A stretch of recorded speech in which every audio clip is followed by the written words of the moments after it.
Hello and welcome to nrnplus.com/live, newrightnetwork.com. And I want to, on behalf of nrnplus.com and the Vets for Trump, I want to welcome you to the great debate for United States Senator in for the state of the great state of Virginia.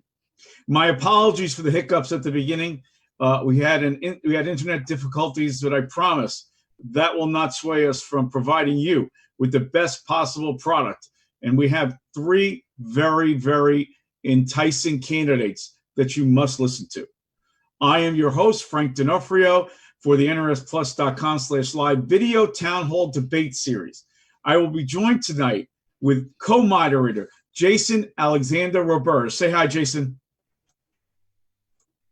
Hey, Frank. How's it going? How's it going, everyone, today? Okay. And as you can see, we have some advertisers on your screen, and we also have a donate button where you would be able to donate to the various candidates. Please feel free to use those. Okay. Virginia is considered by many to be the cradle of democracy, where everything started, where our great republic had started. As such, a debate is the way our forefathers thought we would settle our differences. Speaking to one another is the hallmark of our great republic. Airing our differences, our grievances, and speaking out as truth to power. That's what this country is all about. One can remember the Lincoln-Douglas debates, where the fate of the nation lied in the balance. And that's where these great debates got their urgency. We've seen that so many times in our history.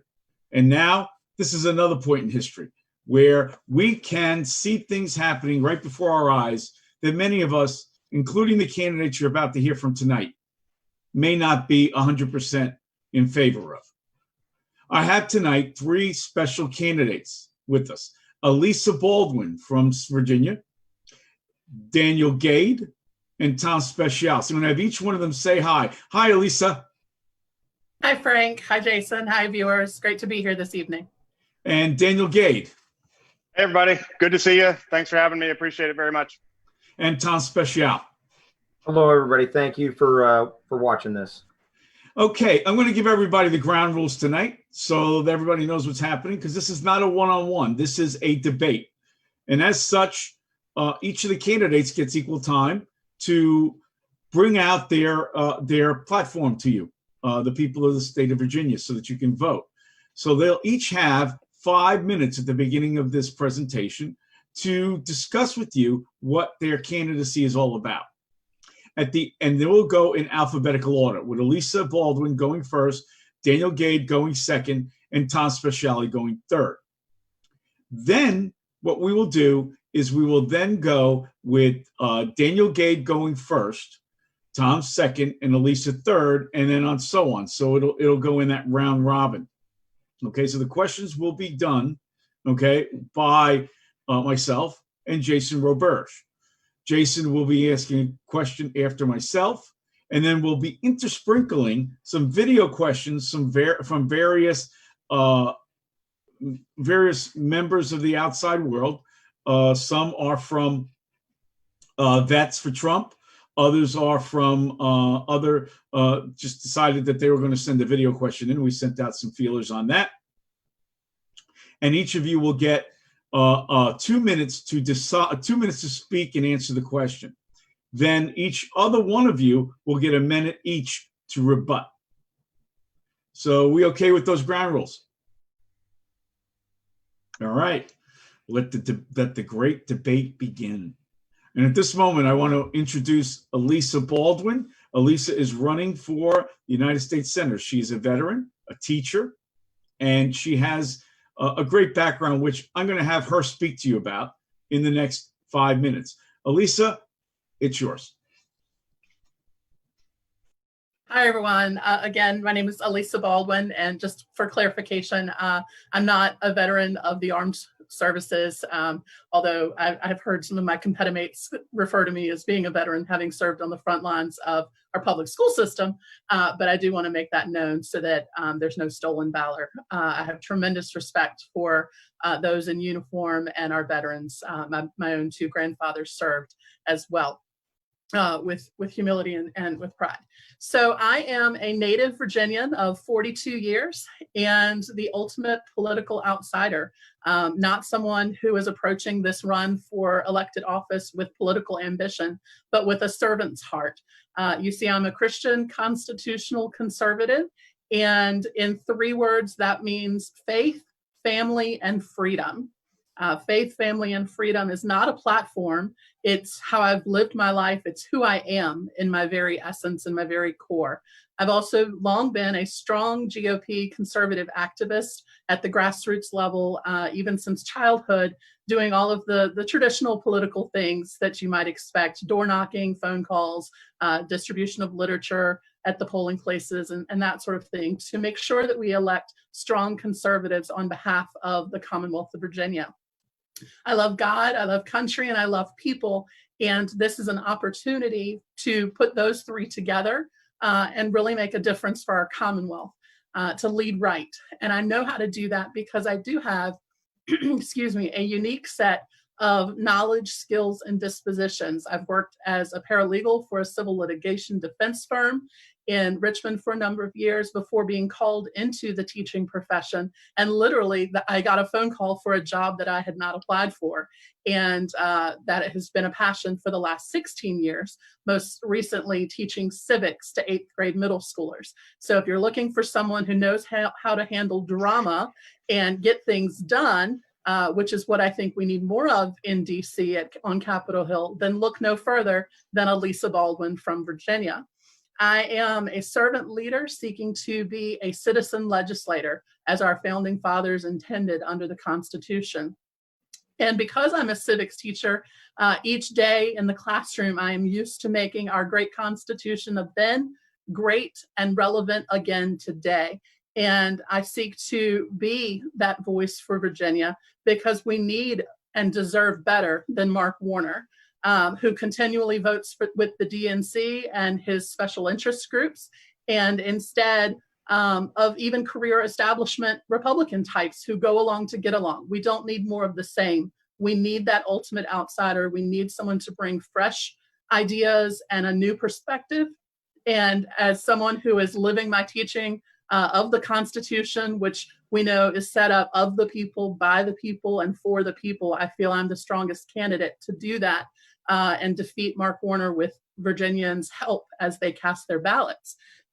We need someone who is highly principled as a conservative, a champion of our constitutional principles. And in short, Virginia deserves Elisa Baldwin on behalf of we the people. I'm really looking forward to the debate tonight and the questions that are asked. I appreciate the opportunity with NRN Plus and the Vets for Trump organizations hosting this forum. And a special thank you to those who patiently waited out our technical issues this evening. And of course, for more information, all the basics about where I've lived in Virginia and my educational experiences and employment work, elisabaldwin.com has all of those as sundry details. So again, looking forward to sharing more with you this evening about our policy ideas and that fresh perspective that only I can bring as the ultimate political outsider. Thank you.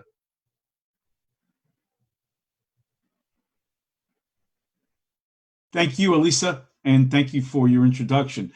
Our next candidate is Daniel Gade. Daniel, also from Virginia, and Daniel is a veteran, combat veteran, and he's running for the United States Senate. So I'd like Daniel to tell us about himself, have him give you a brief synopsis, what he stands for, and what he feels his position will be if he were elected for the United States Senate. Your turn, Daniel. Well, good evening, friends. It's a pleasure to be on with you. And I know, thanks for hosting this New Right Network. Thanks for my friends from Vets for Trump for joining us this evening. I'm going to start in a little different way than I normally do by taking a little walk through my military service, just because we're all, everybody who's watching, the Veterans for Trump folks. So I enlisted in the Army at age 17. I enlisted in the Army Reserve in my the state where I was born, North Dakota. And I enlisted in a medical evacuation hospital as a 91 Bravo. Went to basic training that summer as a 17 plus just a few months old, and was at Fort, where was I? I was at Fort Sill, Oklahoma, actually, for my first basic training. That fall, when I was a senior in high school, I got into West Point, and so that was great. And so I immediately started preparing to go through basic training again. So 2 summers in a row, I got to qualify with my M16A1 and throw hand grenades and all the stuff that is part of basic training. After I graduated from West Point, I branched armor, and because I wanted to go into combat arms. I wanted to do the hardest possible thing. And so I joined armor branch and went off to, I did armor basic school and scout platoon leaders course and all that stuff. And then I went to Fort Carson, Colorado, where I was a tank and scout platoon leader for a couple of years. Spent a little time as a general's aide, which was really great. He's still a friend and a mentor to this day.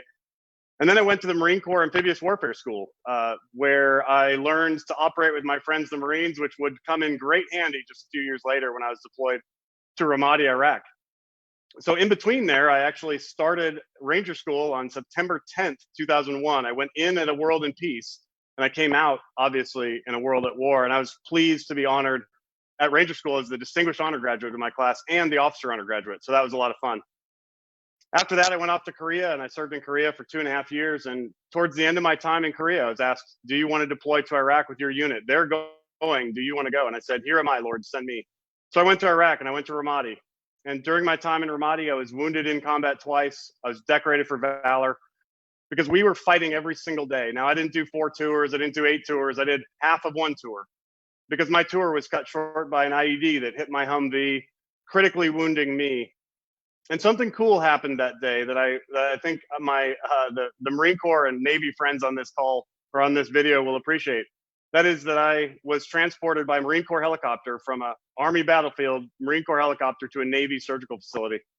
When I got there, my blood pressure was 60/0, and so they put all the fresh blood they had stored into my broken, bleeding body, and it wasn't enough. And so they went to the mess hall, and they said, attention, attention, if you have A-positive blood, we can use your help. And 25 sailors and Marines who I did not know and would never meet came over and donated their fresh blood, and it saved my life. And what's awesome about that story and its applicability to politics is this. Number one, it's true, and I have pictures to prove it. And number two, not one person said, well, is he gay? Is he straight? Is he black? Is he white? Is he a Republican or a Democrat? Instead, as we all know as veterans, what we did is we came together to solve that really hard problem in that moment. And that's informed my political philosophy too, because I'm going to be, and I've been running as a candidate who's a bridge builder, somebody who's bringing together diverse parts of the party who may not like each other very much, but are all getting behind my candidacy, because what we know is that it's going to take a whole bunch more to beat Mark Warner than has been tried in the past. They've tried the normal candidates before. They've tried all that stuff a couple of times, and every time Mark Warner beats them. And here's why. Because he's never faced a candidate like me. He's never faced an outsider. He's never faced a warfighter. You know, our little joke in our campaign is that it doesn't take 2 legs to kick ass in Washington, and that's what I'm going to do. I only have 1 leg, so that's all I've got. But I'm going to go up there and I'm going to fight Mark Warner, and you can bet that I'm going to be the one to take him out finally after this 2 terms. I'm running on 4 things. I'm running on limited government. I'm running on strong national defense. I'm running on individual liberty, and I'm running on, I'm running on promoting the free market system. And those things are very powerful right now, even in the midst, especially in the midst of this recovery. You know, and I want to talk, I'm sure we're going to have plenty of time to talk about veterans policy to this group of veterans. But I want to point out that my very first job after I left the Army, after I retired from the Army as a lieutenant colonel in 2017, was to go work for President Trump. I worked in the Trump administration, helping veterans find jobs by being a political appointee in the U.S. Department of Labor. So I know what it takes to work inside of Washington. I've never been a politician. I've never been in politics before. I've always been in policy. But this is my very first chance to take the fight to Washington, D.C. as an elected official. And I'm excited about the team I'm building across Virginia, the team of donors and grassroots activists and leaders who are coming behind me and taking this fight to Mark Warner. So I'm excited about running against him, and I look forward to a robust discussion this evening with my friends and colleagues here on Vets for Trump.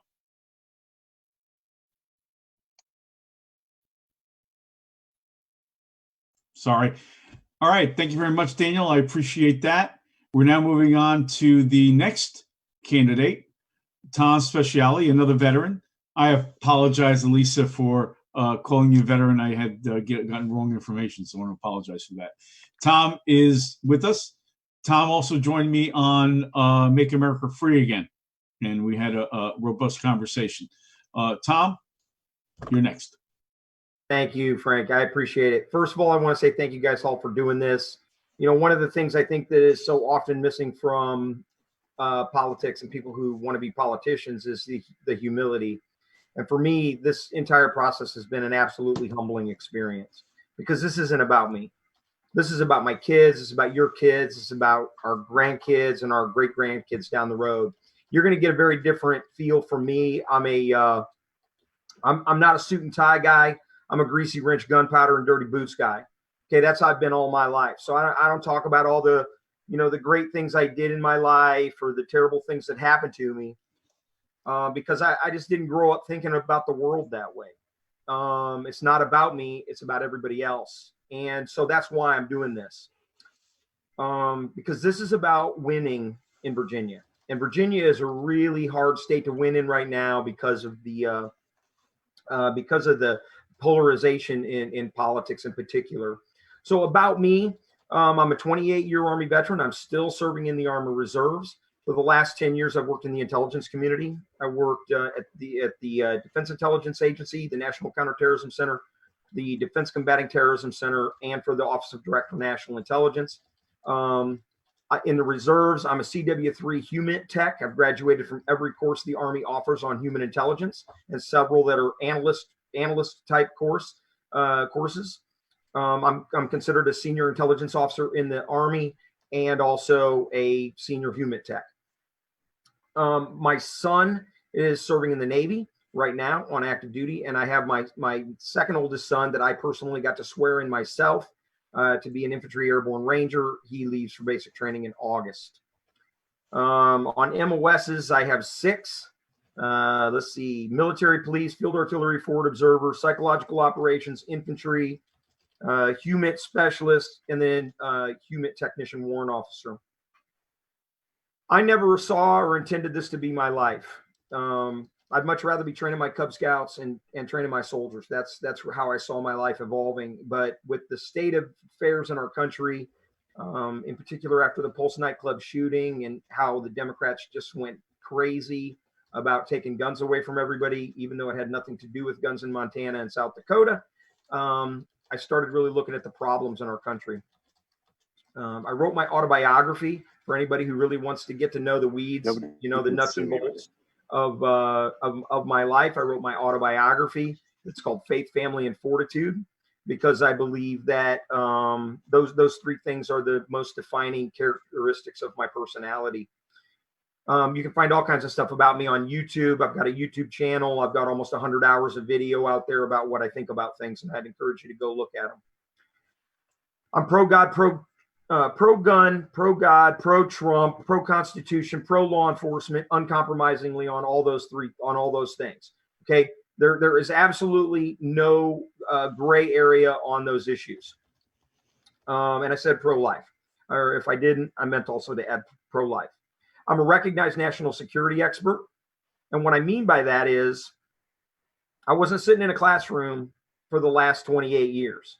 I've actually been sitting in the intelligence community, handling highly classified documents and actually writing the war plans for our country. I wrote or participated in the writing of the war plans for Iran, Iraq, Yemen, Syria, defense of Israel, and some plans in Europe. I worked in the National Intelligence Manager's Office for South Asia, where I did a deep dive research project on what went right and what went wrong in Afghanistan over the entire almost 20 years that we've been there. So I'm a recognized expert on all these issues. I wasn't sitting in a classroom. I've actually been doing the work at the TSSCI level and HCS for the last 10 years. In addition to that, I've read the Joint Chiefs of Staff slides every single day for 10 years almost. Every single day they were available to me, I've read them. So I know everything that is going on in the world already. I have zero spin-up time. I know more about what's going on right now in the world than Mark Warner does, I assure you. Okay, and a lot more than either of these 2 primary candidates, who I really, really respect both of them. But to take on Mark Warner, you're going to have some national security credentials. It's not going to, having been a Schedule C political appointee isn't going to help you against Mark Warner. I think that, thank you, Frank. I think that when I really started looking at these issues in 2016, when I saw the threat that was arrayed against us domestically in the United States, it emerged to me as three things. And this is the very, very most important thing of anything in this debate, I think, that you need to hear. The Democrats, these socialists, they want to take away guns. They want to get rid of the Electoral College, and they want to tamp down on what they call hate speech, which hate speech is pretty much everything they don't like. All right. So let's envision what they would achieve. They would achieve a popularly elected president, a disarmed citizenry, and an inability to speak out against your government. I recognized that in 2016, and that's why I went to work and I got out my wrenches and I started reading the books to get ready to beat Mark Warner in 2016. Everybody else here, unfortunately, decided after they retired that they needed to go find something else to do, except for Elisa Baldwin, who I think actually would die for this country in a heartbeat, just like Daniel Gade would. But my point is, I got in this fight in 2016 because I saw the threats of socialism arrayed against us. And I am in this fight, and I have been in it every single day for the last 28 years to save our country. Sorry, Frank. Thank you, gentlemen. That's okay. Thank you, gentlemen. Going to keep you to the time frame. It's 2 minutes, 1 minute each for rebuttal. Okay. First question is from me. It goes to Daniel. Daniel, with all the riots ongoing throughout your state and mine, what are your thoughts on looting and policing? Do you feel it was appropriate for the president to send in the National Guard to protect the citizens of this great nation, as well as the great monuments in D.C.? Yeah, absolutely. So the president made the exact right call on that, bringing in the National Guard to reinforce what the Capitol Police, and there were some Bureau of Prisons officers that were called out, and that made a lot of sense. And then, the Secret Service and everybody said that we need more troops here, and so they called in National Guard to help. And those National Guard soldiers they're well trained, they're ready, they're enthusiastic about helping their fellow citizens. And this wasn't about dominating anybody, it wasn't about crushing anybody, but it was about protecting what's important. And look, I totally respect, I'm a First Amendment absolutist, okay? I fully respect and totally appreciate everybody's ability to stand up and to yell at the sky and to wave signs and even to burn flags. I think that's fine in the sense that it's a constitutional right. I think it's gross and they shouldn't do it, but it's a constitutional right to do that. Now, where it gets bad is where they begin to loot and they begin to break things and they begin to destroy, because that is not a constitutional right. And so the president was correct to bring in the National Guard to help tamp that down. But what you've seen now is something that's even worse. This idea of defunding the police, I hope we're going to talk about it at length, but the idea of defunding the police is so absurd, because what it means is it's going to make it harder to recruit police officers because they know they're going to be disrespected. And it's going to be harder to protect police officers because they're going to not have the tools to protect themselves. And by the way, it's going to hurt the very communities that are already most disadvantaged. So that impulse on the left is absurd. It's got to stop. It's the wrong idea. And it's time for governors and mayors to step up and take control of their security. That is the number one responsibility of government, to protect people and to protect property. Thank you. Rebuttal, Alyssa. Actually, I think that's supposed to be me, isn't it, Frank? Or is it Alyssa? No, it's Alyssa. Okay. Alyssa. Okay, so 1 minute to respond. So here we go. Absolutely, you have the right to protest and do that peaceful demonstration of civil disobedience. Absolutely. But when you cross the line and become a criminal with rioting and looting, you are no longer engaging in civil disobedience, but criminal behavior, and should be treated as such. Where are we as a country? Where are we as a people without the fundamental principle, rule of law? We absolutely must protect law and order. We absolutely need criminal justice reform, but we don't get there by throwing out the baby with the bathwater and saying defund the police. If you want to save more lives, we end abortion, not stopping the police from doing their job. I will always back the law enforcement in every industry across the world. There are going to be bad actors and bad agitators, and so you need to hold them accountable. But again, you don't end the whole law enforcement system because of a few bad actors. If anything, they need more funding, more training, and more community policing efforts. Thank you. Tom. Okay, yeah. Again, I think that's important to realize that while I agree with the president asking for governors to mobilize their national guards in other states and things like that because of looting, I think we all agree that people need to be able to protest. That's part of being an American. The problem lies in the fact, and again, because of my national security credentials, I know that there are actually instigators operating among these crowds that are stirring up the looting, that are throwing rocks and things at the police to try and incite violence by the police or the National Guard to take out that violence on the protesters. So again, it's important to realize that there's a reason that the president has declared Antifa a domestic terrorist organization, because the roots are outside this country. And this is exactly what I'm talking about. This is not just about people that are looting.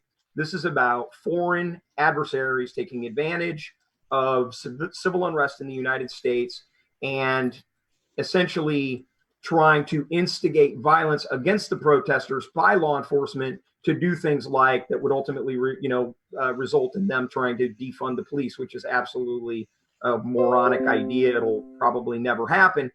Although I do believe we could probably use with some police reform, just because of the simple fact that the police unions do make it difficult for bad policemen to be rooted out among them. I always make make an equivalency between military dealing with detainees and law enforcement dealing with detainees. And I'm telling you right now, we would go to Leavenworth Penitentiary if we did what that guy did to that to George Floyd. So we need to do some self-police. They need to do some self-policing, and I think reforms would be good, but not defunding. That's ridiculous. Okay, thank you very much. Jason, you get to ask the question. Okay, so I'm only asking one person this question. It's anyone I choose, right? Yeah, no. It goes. The next question goes to Tom. Okay. So for Tom, so it's a First Amendment question, and in Virginia there was a bill this year that was submitted that prohibited intimidating or harassing state Political officials. Yeah, public Yes. officials via electronic means and other, and Yes. it was very vaguely written. If there was a similar federal law, would you support a similar law, or where would you stand in there? So, okay, you got to see by my reaction, Jason. This is one of those great questions. Only the Democrats would come up with, please don't be mean to me on social media, or I'm going to turn you into a criminal and I'm going to try and arrest you. Okay, this is absolutely exactly what I'm talking about, folks. Exactly what I said. Disarm the citizenry, popularly elected president, and then go after what they call hate speech. What a lot of people don't realize is that hate speech and this bullying and stuff, a lot of people don't know that the liberal agenda, the socialist agenda, wants to label that language domestic terrorism.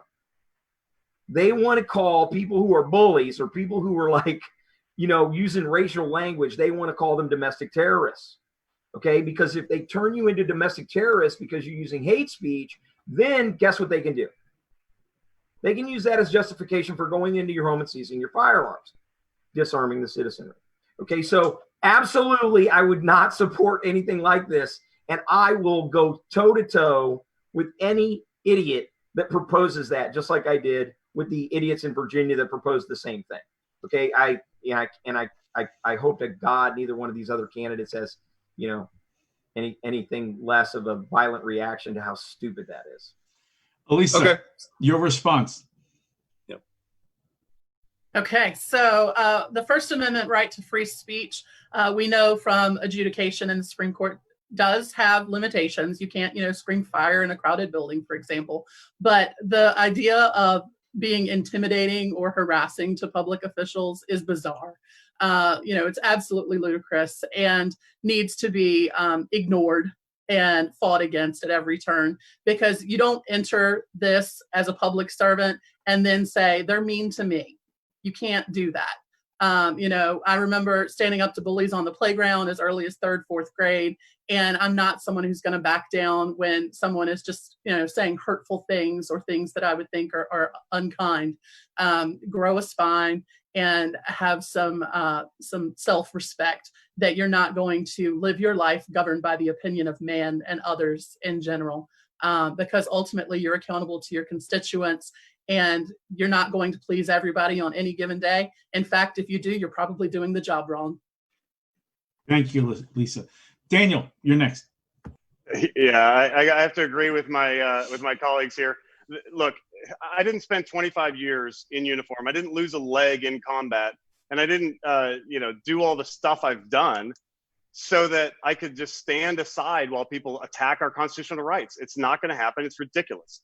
Now, at the federal level, I'm glad nobody's proposed such an absurd idea. But the fact that they even proposed it at the state level shows you that the infection that we have in Richmond right now has the potential to spread to Washington, D.C. And what I've been telling people is, look, if you like what you see in Richmond, go ahead, vote for Mark Warner, because he's going to vote along with the radicals in D.C. who want to continue that kind of nonsense. But if you want a different approach, hire a constitutional servant, hire somebody who has exhibited selflessness on the battlefield, who's exhibited selflessness in my life and lived my conservative principles. I'm ready to go to war against those people if that's what they propose. I will fight for the Constitution no matter what. Great. Thank you very much, Daniel. Okay, we're going to a question that was asked online, and this question comes from Scott O.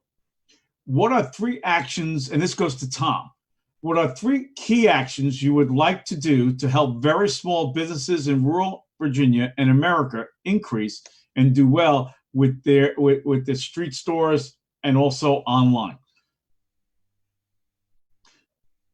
Wow, this is a great question. I think, we're in a time right now where the economy is changing dramatically in so many different ways. And in a lot of ways, rural America it doesn't have access to the same opportunities that, the urban city does, because consumption is ultimately it's about volume. Okay. The way you have to be successful, truly successful, is you have to have volume with in either production or manufacturing or in your sales.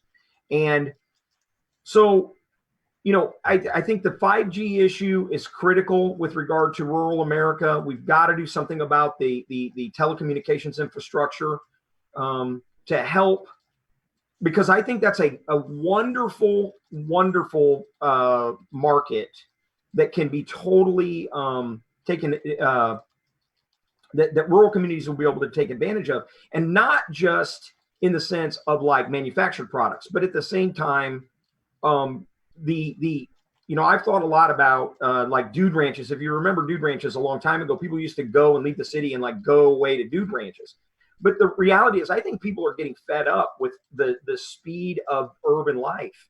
And, with the Airbnb changes and things like that, I've stayed at several Airbnbs while I've traveled to Virginia, and there are wonderful communities where you get a chance to come in and spend a night or two in these rural towns that are very, very rural, in beautiful homes on beautiful estates. Those kinds of things I think are going to become more and more common, but we've got to make that telecommunications infrastructure so that they can be brought to market, so that those cultural resources of rural America can come to market essentially in all of the different ways. And one of the things I conceptualized a long time ago, because this is really a great question, was to do historical tours of Virginia. And the only way you could really do that is on a massive scale if some of these rural communities really almost themed some of their streets and things like that to bring in some tourism to tour historic Virginia in particular. So I think I'm running out of time. I think this is a great idea. I think this is something that we absolutely have to do as a country. Thank you. Daniel, you're next. Yeah, absolutely. So 3 things that I think you asked for 3 things. I'm just going to give you 3 really quick to try to reinvigorate small businesses. But first, a brief story. I've got a friend and a supporter in Virginia Beach named Dan. Before the COVID crisis hit, he had 5 businesses and around 250 employees.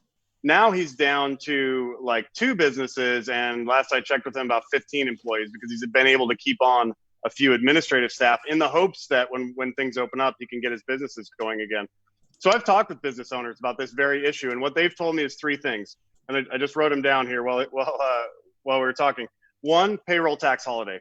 Let's get a payroll tax holiday to keep workers money in their pockets and to keep businesses costs down between at least now and the end of the year to get them restarted. Two, we need regulatory reform so that a barber who's been certified in Tennessee can ply his trade in Virginia without any barriers, without any extra nonsense. And so there's a number of ways that we need regulatory reform, but regulatory reform is number two.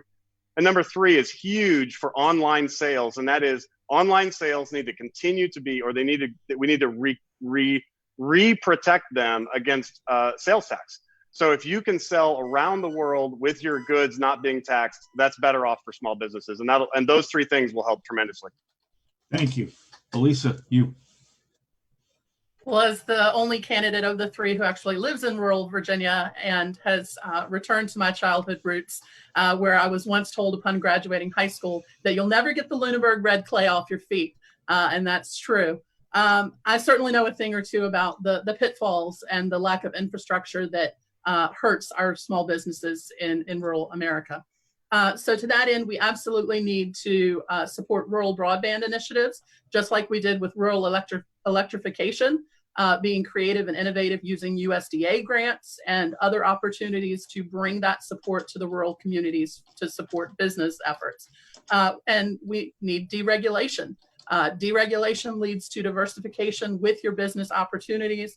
And lastly, the third action that I would take is education reform. Certainly as a teacher, that's something I'm passionate about and can advocate for. And because I think that will in turn stimulate entrepreneurship and the American creative spirit that is innovative and does want to work hard and have an honest day's living and an honest day's pay, because small business in particular from rural communities is the backbone of America's economy. Thank you. Thank you, Elisa. Thank you, Elisa. Okay, this next question is for Elisa. Okay, and this question is, the left has declared war on the rights of those who are the least vulnerable in our society, and that is the unborn. Elisa, since you'll be voting for the possibility of the next Supreme Court justice, what are your opinions on this, and especially in Virginia, where they consider murdering a child after birth? It helps if I unmute myself. So I am 100% pro-life, no exceptions, and even fight back against the argument from the left that there could come a time where you'd have to choose between the mother and the child. That's a false dichotomy. That's not a real choice. There are other medical procedures in place where you would not be forced to willingly choose to end that life. And in the governor's remarks and the whole infanticide notion is just disgusting and makes me physically ill to think that someone who has been born, I don't care that they were born during a botched abortion attempt, but someone that has been born would be left comfortable and a decision to be made. No, you give that child every bit of medical treatment that that child deserves, because all human life has value and merit, no matter the circumstances of conception and no matter the circumstances of birth. I absolutely, on the federal level, intend to be 100% supportive of pro-life legislation, including the Pain Capable Act, the Heartbeat Act, and others like it, because it's a fundamental right. It's an inalienable right, and it needs to be championed. And the unborn are certainly not going to be able to speak for themselves. So we have to do that for them. And I'm looking forward to confirming a Supreme Court justice that will interpret the Constitution and help the Supreme Court define life as beginning at conception, because that was the unanswered question in Roe v. Wade. And if we revisit it now, we're going to save a lot of lives. Thank you. Okay, Tom, next question, answer the rebuttal. Yeah, I absolutely and 1,000% agree with everything that Alicia just said. I think that it doesn't get really any more, you don't get any more pro-life than that. So thank you for that. I think I want to go, in addition to all of that, I want to go one step further. And I think that as part of getting ready for this race, I looked at what the demographics were for abortion in the United States. It's about 75% are minorities. About 75% already have children. About 75% are already in poverty, and about 75% of them are unwed mothers. So we're talking about unwed mothers with children in poverty that are minorities. We've got to change how we are talking about this, and we've got to have an outreach to these women that find themselves in what they believe is in crisis, because the Democrats are preying on them. The Democrats are preying on them that it's okay, you're going to save your other children are going to be better off if you do this, but they don't factor in the emotional, physical, and psychological consequences of the abortion after the fact. They don't factor that in. They just try and pretend like it's a skin tag or it's like getting a wart removed is what they'll tell them. Okay. It's absolutely monstrous. It has to be stopped. But the best way, I think, to stop it most immediately is to start educating people about the actual psychological, physical, and mental consequences of abortion, as well as all the things that Lisa said. Thank you. Daniel, you're next. Well, I'm 100% pro-life, and I'm proud to be so. And one of my first acts as a political candidate was to decide to actually publish an op-ed that I'd written with Lila Rose, president of Live Action USA, about the tragedy of lethal discrimination against children with disabilities in the womb, most of whom are aborted if their condition is discovered by doctors. So that took me bucking the advice of my political consultants, who said, well, we don't know about that. And I said, look, you're fired. And I picked a new guy, and I've got a new team now, because I'm firm on that issue. Now, it's not just enough, though, to be pro-pregnant person. We also have to be pro-life throughout the course of the life. That means pro-women and baby, pro-family, pro-life policies throughout the life course up until natural death. That is a pro-life position, and I'm proud to hold it. Thank you. Thank you, Daniel. Okay, Jason, you get to ask the next question to Tom. Okay, Tom. So we're switching gears to the Second Amendment. And so the Second Amendment allows the right to bear arms. More recently, we've seen gun restrictions pass into law, or by executive order. There's been a gun restriction like the bump stocks. Where do you stand on gun restrictions, and what steps would you take to ensure further unconstitutional restrictions do not occur? Absolutely no restrictions. We already have like background checks. We already have all these things. Okay. But the reality is that the Second Amendment conversation is an uncompromising we absolutely cannot compromise on it in any way, shape, or form. In particular, with the argument that my opponent Daniel Gade uses with regard to red flag laws, who he has said numerous times that we've got to do something to prevent people who are mentally ill or homicidal from getting firearms. But what he doesn't factor into that equation is that the Democrats will use that as a cudgel against veterans who've been diagnosed with PTSD. He does not realize that it will be weaponized. That whole ideology will be weaponized against veterans in particular, because they will say, well, hey, he has PTSD, so no veteran that's been diagnosed with PTSD should be able to own firearms. As soon as they do that, what does that do? That immediately disarms all of the veterans that are coming back with PTSD. That's part of why we can never, ever, ever compromise on this, the red flags law stuff.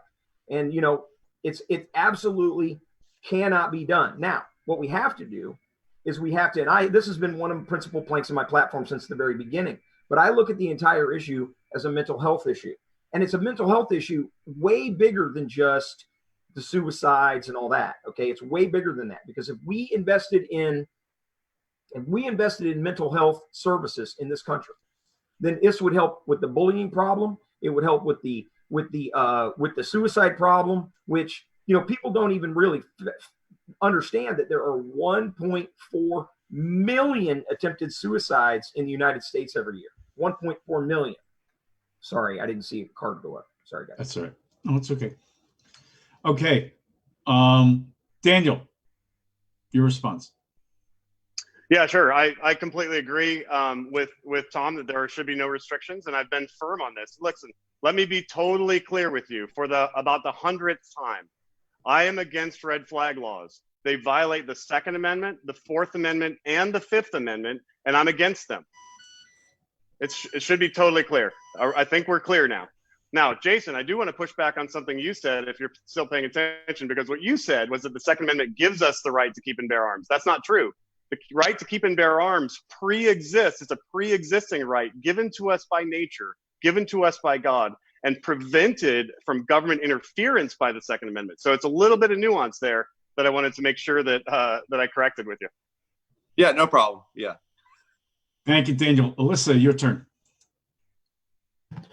So I have a unique perspective, being that my first interactions with firearms was not in the military, or even growing up in a rural community where everybody expects you to be a hunter. So I am a firm Second Amendment supporter because of the right to keep and bear arms as a means of self-defense. It's the great equalizer. So gun rights are women's rights. Guns rights are human rights, and they protect all of our other rights. I always thought that shall not infringe was pretty straightforward and self-explanatory until the liberals took off with their gun control arguments. And so what steps will I take to prevent further restrictions? I actually intend to walk back some of the existing legislation that has attacked our constitutionally protected God-given right to bear arms, because a disarmed citizenry is slaves to tyranny, and we cannot. Okay, thank you. Thanks. All right, great. All right, the next is a video question, and it comes from Melissa. Take it away, Obi.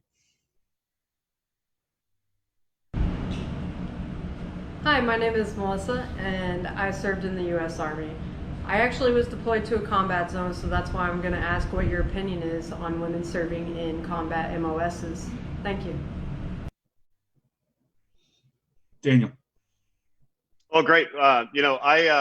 My opinion actually has shifted on this. So back in 2011, when it was Army policy that women not be allowed in the combat arms, I sort of thought that made sense because I'd spent my whole time in combat arms and I just didn't know any better. And then when I was at West Point teaching there and mentoring dozens and dozens of young women, one of whom, by the way, I'm proud to say became I think she was the fourth woman to earn a Ranger tab. So I was really proud of my friend. Her nickname is Kat, so I can't tell you her full name. I think she'd be appalled if I did that right now. But when Kat earned her Ranger tab, that validated for me the fact that women are absolutely performing with bravery and with integrity and with valor on the battlefield. Now, of course, we need to make sure that the combat arms maintain a physical edge and maintain a mental edge and all of that stuff. And I've been really proud of the way that the Army has done that. And I think it's a successful experiment. So I guess I'll yield back the rest of my time. Great, thank you. Follow-up is Tom. No, I'm sorry, follow-up is Alyssa, my problem. It's hard to keep the rotation rotation straight. So first, Melissa, thank you for your service to our country in the U.S. Army. I'm so grateful for that because I have not served, and yet I recognize that freedom is not free. So thank you for that sacrifice. I absolutely support women in combat because if you work hard and you're a patriot and you want to serve our country in that way, then go for it. Anything men can do, women can do. I have a button that says a woman's place is in the House, the Senate, and the Oval Office, but it's not about the gender. It's about doing the job and doing the job well and to the best of your ability. And I commend men and women alike who are willing to put on the uniform and take efforts to serve in combat. If you can put in the work, you absolutely deserve to be there in service to this great nation. Thank you. Okay. Tom. Yeah, I think that, this is the same kind of argument. And I'm like, for me, I've always served with women in uniform. I've served in the combat arms as well. And even then, there were women in uniform. And I never would have ever envisioned that I wouldn't have wanted any one of them, at any time in my life, if I ever believed that, going back all the way to 1987 when I was serving with MPs and PSYOP. And, women have always made the equivalent sacrifice. And I think that they were prevented out of those kind of sexist gender identity type things that Daniel admits to having had. But I grew up with strong, powerful women in my family, and I would have been in a foxhole next to any of the women I knew in a heartbeat because I know they could do it, and I've known all my life that they could do it. So it's embarrassing that ideology or that thought even existed as recently as it did to me. Thank you. Jason, I want to go to you to ask the next question. Okay. Your turn. All right, sounds good. So we're going to switch gears. We touched on it a little bit, I think, earlier, this for the Supreme Court. So what do you think would be the most important quality or qualities, I guess, of a Supreme Court justice if there's one that's elected and or up for nomination rather in the next couple of years? And what would make one qualified to serve on the court, or disqualified, I guess? Who does that go to? That goes to Tom. I apologize. They're all so important. I mean, we're talking about a lifetime appointment to the Supreme Court, lifetime serving on the Supreme Court. They're all, I think that the singular most important characteristic is that they are constitutionalists, that they are originalists, that they believe in that they're not going to legislate from the bench. They're not going to be progressive, that they're going to be conservatives in the sense that they're going to be conservative to the Constitution and the values that were enshrined in the Constitution.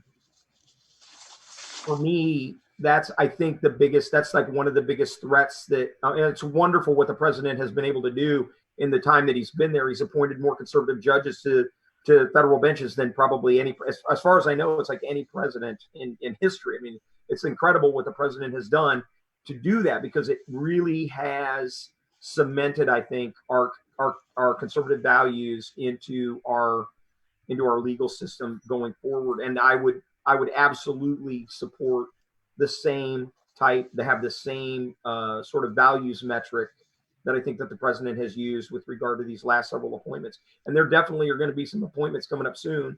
And I think it's horrible what the Democrats have done to Democrat judges, because they should be allowed to retire with dignity. And I think that this has gone on far too long with the Democrats, where it's been politicized. And I would fight against it being politicized as a Republican as well.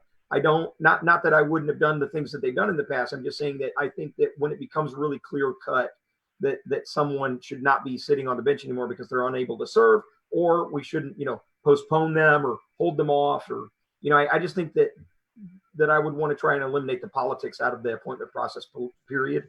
And they definitely have to be originalists. Thank you. Daniel, you're up on answering this one. 1 minute. Yeah, a very simple question. So the Constitution is not a living document. That's absurd. Hi, as a matter my of name fact, is the Melissa Constitution Lemets, is a and I'm a contract between disabled past Army generations veteran, and current and this is why I'm generations, asking the current question. and future.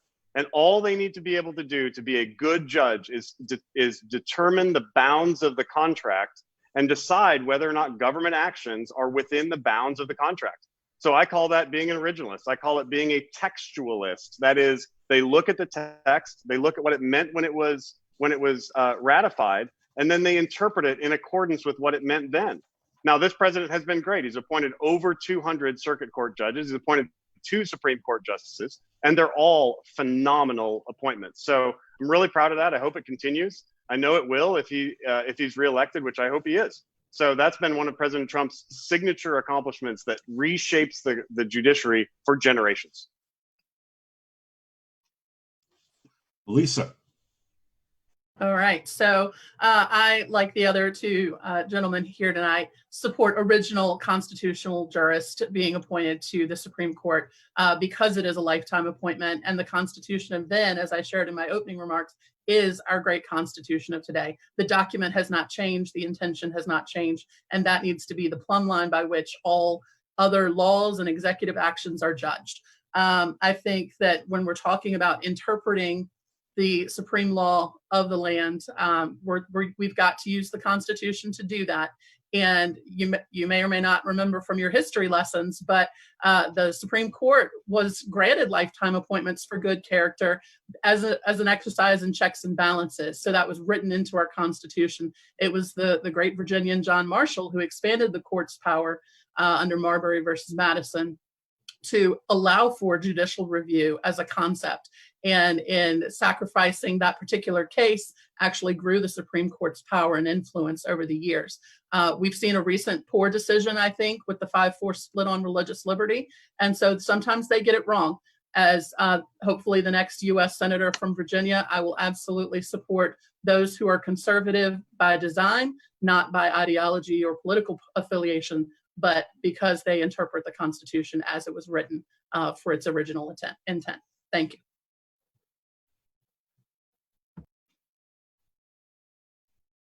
Frank? This next question is for Tom. I was coughing, so I didn't want to cough in everybody's ear. I'm concerned with the less answers to issues. And the current rioting in the streets has been ending with the police and the calls to defund the police department. At the same time, we're asking law-abiding citizens to turn in their firearms. City Council President in Minneapolis calling the police answer to a break-in, either at your residence or your home, a privilege. This is a two-part question. The first question is, what do you think about defunding the police?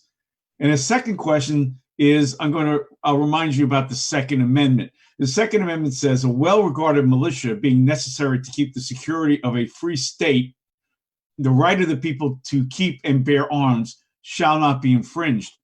The second question adds to, well, then, if you're going to take my police away, do I have the right to a militia? That's the question. Frank, my son came to me today. It was today or yesterday. My 17-year-old, he's 18. He just turned 18. He comes into the room and he goes, Dad, so let me get this straight. So the Democrats want to take away all our guns and they want to defund the police. And he's looking at me like he's 18. He's been hearing all this stuff. This is lunacy. Okay. This is lunacy, Frank. And I cannot express more to the audience out here that this is about 3 weeks before the COVID-19 shut down our country. I theorized, I was talking with a coworker, we were in a skiff, and I said, the very last thing we need right now is what I call a mosaic of crisis. A mosaic of crisis, because we're going to shut down the economy, right? And at the same time, I was like, what is next that these socialist lunatics are going to do? And sure enough, when you shut down the economy, they're like, everybody has to stay home. They're going to give everybody a stimulus check so that they can buy an Xbox. And then what they're going to do is there's some event that's going to happen. And I'm not saying it's choreographed. I'm just saying it's being taken advantage of and exploited. George Floyd's death is being exploited, and the protesters are being exploited to dismantle our government. And I don't mean that in a conspiratorial way. I mean that the agenda is direct. This stuff is being used directly against the president. The economy was going great, so we've got to do as much damage as possible. And I've been saying this about our governor here since the November election, that they were looking at Trump as an imminent threat against their Democrat political power. That is why Mark Warner has to go. He was a vote to impeach our president. He's dirty on Russian collusion. He knew about the CIA investigation. These Democrats have to go. They are trying to dismantle our country. Remember, Electoral College, disarmed citizenry, and hate speech called domestic terrorism. Right now, what is going on in the streets right now is domestic terrorism. But it's not the protesters. The protesters are being incited by outside actors like Antifa. Okay, so this is why I'm the man for this job, because I understand this because I've worked inside the community for the last 10 years. I don't need any more time, Frank. All I got to say is my son, who's 17, sees through this BS, and that should be enough for everybody out there to know that I am on top of this. I've been getting ready for this fight for 4 years. This is being taken advantage of by these socialists to damage our country. Daniel, your section. Well, so I think the question was about defunding the police and its relationship to the Second Amendment. And defunding the police, I think we talked about this earlier. It's bad for a couple of reasons. A ridiculous proposal for a couple of reasons. One, it disadvantages the people who need the help of the police the most. They're already living in high crime areas, and when they call the police because there's some bad actor at their door, there's going to be no police there to save them, and that's a disaster for the very communities that they're allegedly trying to protect. Two is It makes police know that they are not respected, which makes it very difficult to hire police. But one possible silver lining out of all of this is that I think the Second Amendment discussion is finally put to rest, in the sense that we had a couple of people who live in our neighborhood who are regular old suburban dwellers, you know, the most gentle, kind people you can imagine. And they came to my wife and they said, "Hey, do you have any guns? Because we need some." And she, of course, said, "No, they all fell in the Potomac. We don't have any." Bye, and click the door. No, so look, I mean, obviously, people are excited about. People are right to know that they need to defend themselves, especially if the left gets its way on this. Thank you. Okay, Elisa, this is yours. All right. So final thoughts on that, because I think they've touched upon some salient points there. The police response kind of is a privilege. We have no guarantees that when in our moment of crisis, when we dial 911, that the police are going to be able to respond, especially in rural communities or communities where the police department is facing budget cuts and they are down in their forces. So we absolutely need to advocate for the Second Amendment as a way to protect ourselves and to build out those militias, you know, answer the calls to muster and serve and represent our communities peacefully, so that when we are being attacked on every front, we have the means and skill set with which to defend ourselves. I also have had lots of people contacting me recently about recommendations for firearms, women in particular, who are new to the shooting community and wanting to know what's best. And of course, you got to get in there and test them out. That's the answer, so that you know what works for you, because everybody will give you a recommendation. But at the end of the day, it's what you feel comfortable with and what you've practiced using at the range. So get the protection and use it appropriately. Okay. The next video slide is going to Elisa. We have it queued up. Cue it up, Obi. Hi, my name is Melissa Lemetz, and I'm a disabled Army veteran, and this is why I'm asking the question to you, and that is, what are your thoughts on veterans being on disability? Thank you. Elisa, that's yours. I was just writing down the keywords. That helps jog my memory. I'm a visual learner. So I appreciate the question from Melissa and the sacrifice that she made to serve our country and end that career as a disabled Army vet. My thoughts on military veterans who need disability accommodations is this. You have served our country and you are absolutely entitled to benefits and health care that does right by you. To put that quite simply, if you are being waylaid and facing stumbling blocks at the VA and those kinds of such situations, then you should absolutely be able to go outside of network and get the health care and benefits that you need. There are a variety of disabilities, and not all of them would prevent you from working and being gainfully employed. And with a little bit of support, perhaps those opportunities would still exist for you. And so certainly as a public school teacher, I've always been a champion for equity and equal access of opportunities. And I think no nobler group of people would be deserving of those benefits than our veterans and those who were disabled in service to this country. Thank you. Daniel, yours.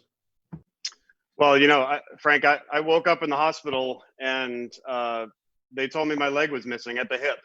And I asked, how high up is my other leg? Because I'd had these horrible dreams for weeks as I was unconscious in the hospital for weeks that my other leg was missing too. And they said, your other leg is fine, you know? And so I know intimately what it's like to face a life with disability, and I totally understand.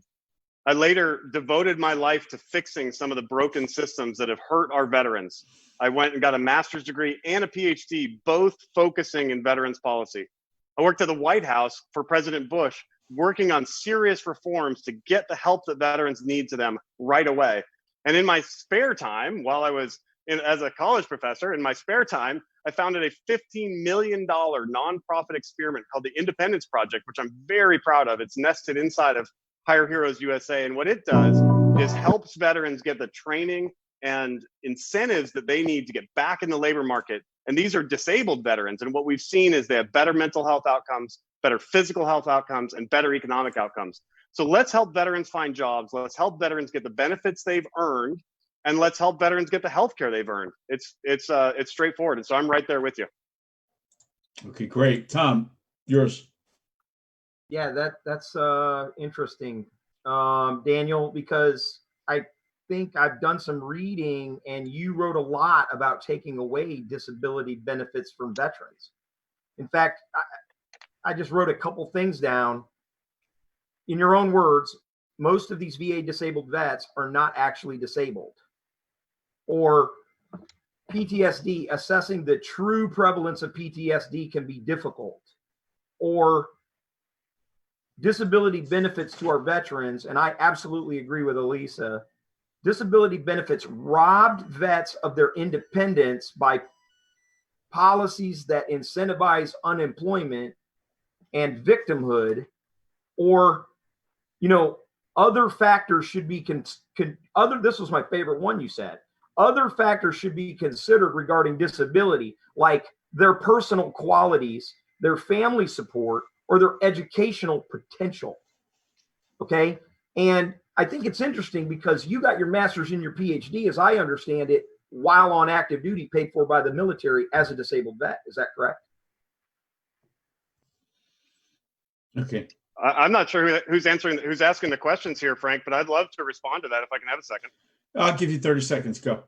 Yeah, great. So, I would think that an Intel analyst, which you bragged about being the world-class Intel analyst, I think you'd read the entire context of the paper. And if you want to read it, if anybody else wants to read it, it's easily found. There's 2 of them that I've written in National Affairs, a long-form journal publication.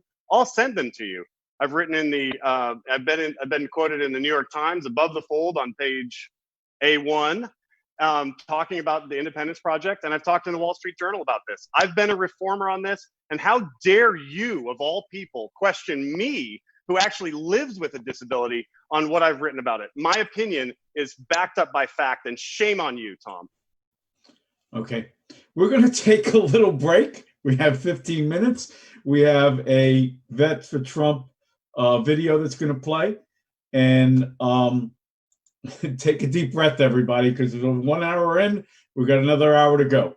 Thanks. Go. Take it, Obi.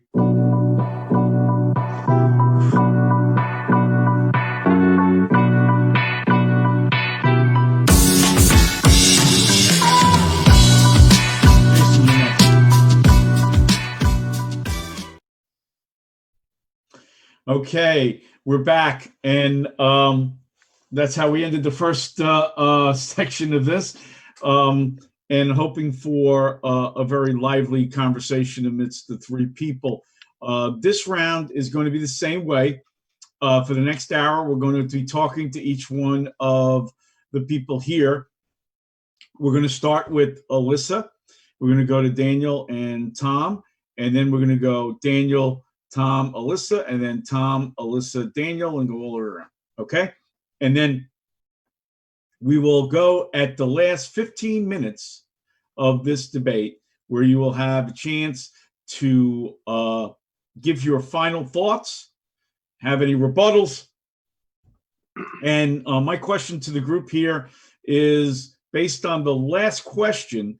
My question is, would each of you like a 30-second rebuttal if there is an issue that you'd like to take up? So I'm going to ask the group, and if it's a unanimous, we can do that. I'm fine. There's a lot more to add to it. I have read all the articles, and I think that they're important, particularly for this audience. So Okay. I'd be happy to have more time. We're done. We're done with that particular question. As we continue, if you have a rebuttal issue to what anyone says, you have 30 seconds at the end of that, okay, to add the rebuttal. Is that clear? Is everybody okay with that? Because it has to be unanimous. So give me a thumbs up. All right. Daniel, you got it. Yeah, sure. Okay. It's fine with me. Thanks. All right, great. I just want to listen, this is a debate, and I don't want to have anybody walk away saying that, hey, you let somebody beat me up and I didn't get a chance to respond. That is definitely not the conversation that I want to have. Okay, we're having a debate, and remember, everybody, let's keep our eyes on what's going on. Eyes on what's going on is we're all vying for the same opportunity. Okay, and we're all in this together, and we all need to understand that. Scott Pressler, who's from Virginia, said, "Thou shalt not criticize any Republican unless it's Mitt Romney." Okay, so so that being said, I'm going to give this to Jason. Jason, you get to ask the first question on this round. Okay, so this one's for Lisa. I was going to originally ask a question that we kind of already answered before, but my question is about taxes. Where do you stand on the current tax rates overall, just for the general federal income tax? And then I guess also as sort of a second part, double barrel shotgun question there, for the estate tax or inheritance tax, do you think it's too much, too little? Should there be none? Should there be a lot more? Kind of sort of where do you fall on that spectrum? So it's federal income tax and then estate taxes. Those are the two things. All right. So if we're going to talk taxes, we've got to first, understand that that's what pays for our public goods and services. Anytime someone says that it's government funded, we all know deep down, really and truly, that it's not government funded. It is taxpayer funded, and the federal government must be good stewards of our investment through taxes in how they spend with the public goods and services. And we're not seeing that because Congress is on a spending spree at taxpayer expense. So when it comes to the federal income tax, I'm certainly someone who hates paying them. It's that necessary evil. And I'm still doing research on what reform I'd like to see. I've been learning a lot recently with a book recommendation, someone on the 7th Congressional District Trail with the fair tax. So that's something that I've been looking into more specifically. In regards to the death tax, the inheritance tax, the estate tax, it absolutely should be abolished. I find it shameful that when your loved one or a close friend passes away and then wills their estate to you, that you now bear this financial burden to accept what they have left for you. And it's unfair. It's quite frankly not in the Constitution. So if it's not there, I'm certainly someone who wants less government in my life, including with my bank account and choice of spending. So I hope that addresses the question, but certainly would welcome follow-up. Great, thank you. Okay, Daniel, your next follow-up. Yeah, sure. This is a 1 minute, right, Frank? Yes, 1 minute. Go. Great. Yeah. So look, I'm against new taxes. I'm against new taxes, even if they're used to balance the budget. Instead, what we need to do is decrease the size of government, decrease the growth of government, because it's been growing out of control. So we need to go to things like zero-based budgeting, things like single-issue bills to get spending under control. That's job one. Now, we also need to make the tax code fairer and flatter for everybody. We need to decrease the number of categories of tax, and we need to make it understandable for everybody, because if the tax code is 3,000 pages long, what happens is it gives all the creepers a chance to avoid their fair share. And if the tax code is simple and understandable, then we can all do better on that. And on the death tax, it's really interesting because the death tax is one of the more disgusting taxes, because normally you stop being taxed when you die. But the death tax, what it does is comes after things like family farms that might be worth on paper millions of dollars, but in reality, they don't have enough money to pay the tax because it's a 40% or so tax. So the death tax has got to go away. And actually just yesterday, I got an opportunity to work with some people from the death tax repeal organization, whatever it's called, and signed on with my signature that I will vote for the death tax to go away. Okay, Tom. Yeah, this is an easy one. Lower taxes is always better. Fairer taxes is always better. I think one of the interesting things is about the lower 40% or 50% of the economy, or the people who pay tax or would pay taxes or earn taxes or earn income wouldn't they don't pay taxes anyway, really. And so it's only the upper 50% that pay any real taxes other than state taxes. So lower taxes is always better. The death tax, I agree with both Daniel and Lisa both. It's absurd to, after a person is, dead, that, the government gets to seize part of their property. I mean, that's basically what it is. And, I'm absolutely for abolishing it. Great, thank you. Okay, so now we're going on to a question, and then I'll ask my question that was asked by Carl B. Carl B said, candidates, and this question is actually going to Tom. Okay, candidates, would you be eliminating work visas, which displaces tens of thousands of American jobs each year? And I would think they're talking about H-1B visas. Yeah, they're talking about the people coming in, basically technical jobs and things like that, especially. Yes. I've got a very, very that's one of the 4 planks, the priority planks in my platform is immigration reform. We absolutely have to have immigration reform, but this high skilled labor argument is really the fault of our failing education system. So you have to look, when you look at my 4 priorities, they sort of interweave with each other. And these 2 in particular, immigration and the American Dream education, sort of interweave, especially with regard to legal immigration coming to the United States for high-tech jobs. And, these people come here because they want opportunity, like people have for generations. They've been coming to the United States for opportunity. But our education system is what is really, really needs to be repaired. Because if we can repair our education system, the need for these high-skilled immigrants to come to the United States will go down. But we've got to fix both of those sort of at the same time. So it's not about canceling them, because we do need them, because we need our economy to grow. What we really need to do is build our education system back up, so our education system is better positioned to, and I believe absolutely we have got to get our kids focused on STEM, double M, science, technology, engineering, mathematics, and medicine, because those are the fields that we have the greatest shortage in. Okay, Elisa. So I am of the opinion that we need American jobs for American workers.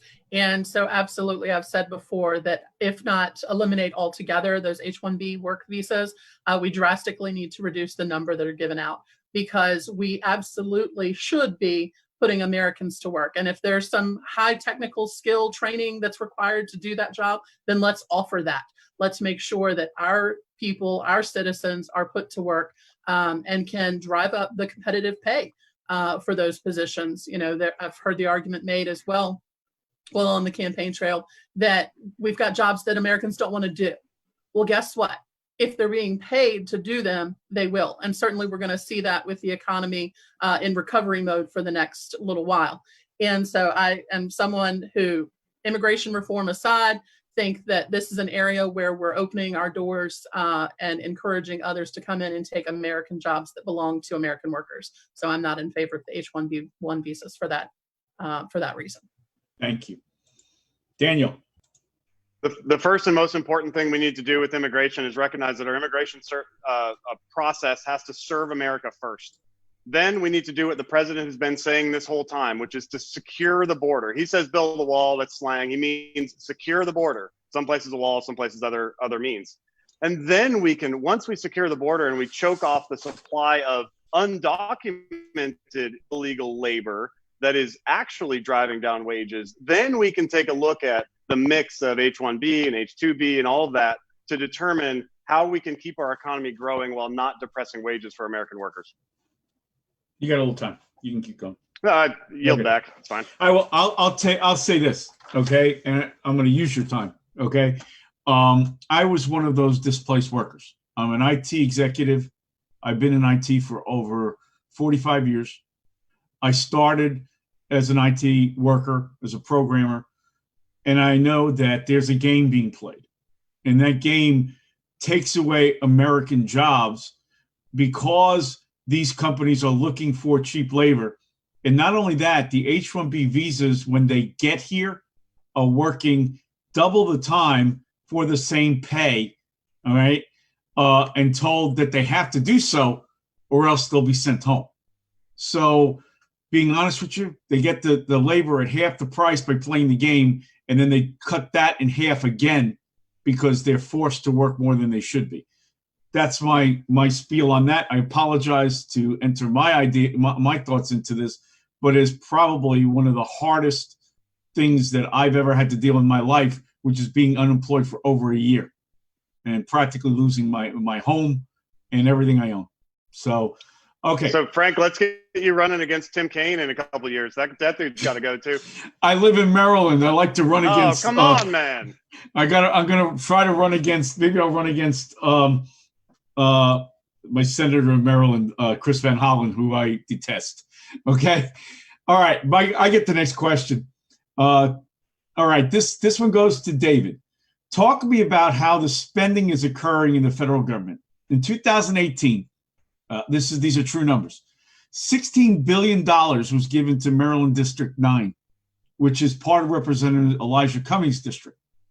The president in 2018 said that he responded that his district, Elijah Cummings, was rat infested, which was parodying a video by Kim Classic, who was running for Maryland District 7, where residents said that. Yet President Trump was told that he was a racist for parodying that comment. If you look at the neighborhood today, practically nothing went to the actual people of that district. Think about 16 or 17 billion dollars spent in a tiny district of about 9 miles, or Baltimore City. That was after Freddie Gray. So first of all, Daniel, what's your opinion about where the money went? And secondly, do you think it's fair to characterize President Trump as a racist for saying that? It's a super complex question because I don't know if we're talking about budget or about President Trump. Here's the thing. President Trump is not a racist. He's clearly not a racist. He's employed, thousands and thousands and thousands of people through his life in all different varieties of work. And the guy's clearly not a racist. So put that question to bed, and I scratch that one off the list. Where the spending in that district went, I don't know. But what I do know is this. We clearly need serious reform to a couple different things. Number one, we need a balanced budget amendment with teeth that will prevent government overspending, because the only way they're able to do this thing where they play a little shell game and move money to their district and all that, the only way they're able to do that is in an environment of uncontrolled spending at all. So we've got to get control of the uncontrolled spending that occurs in the first place. And that will help us cut down on what you're describing as fraud, waste, and abuse. And again, I don't know the details of that particular case.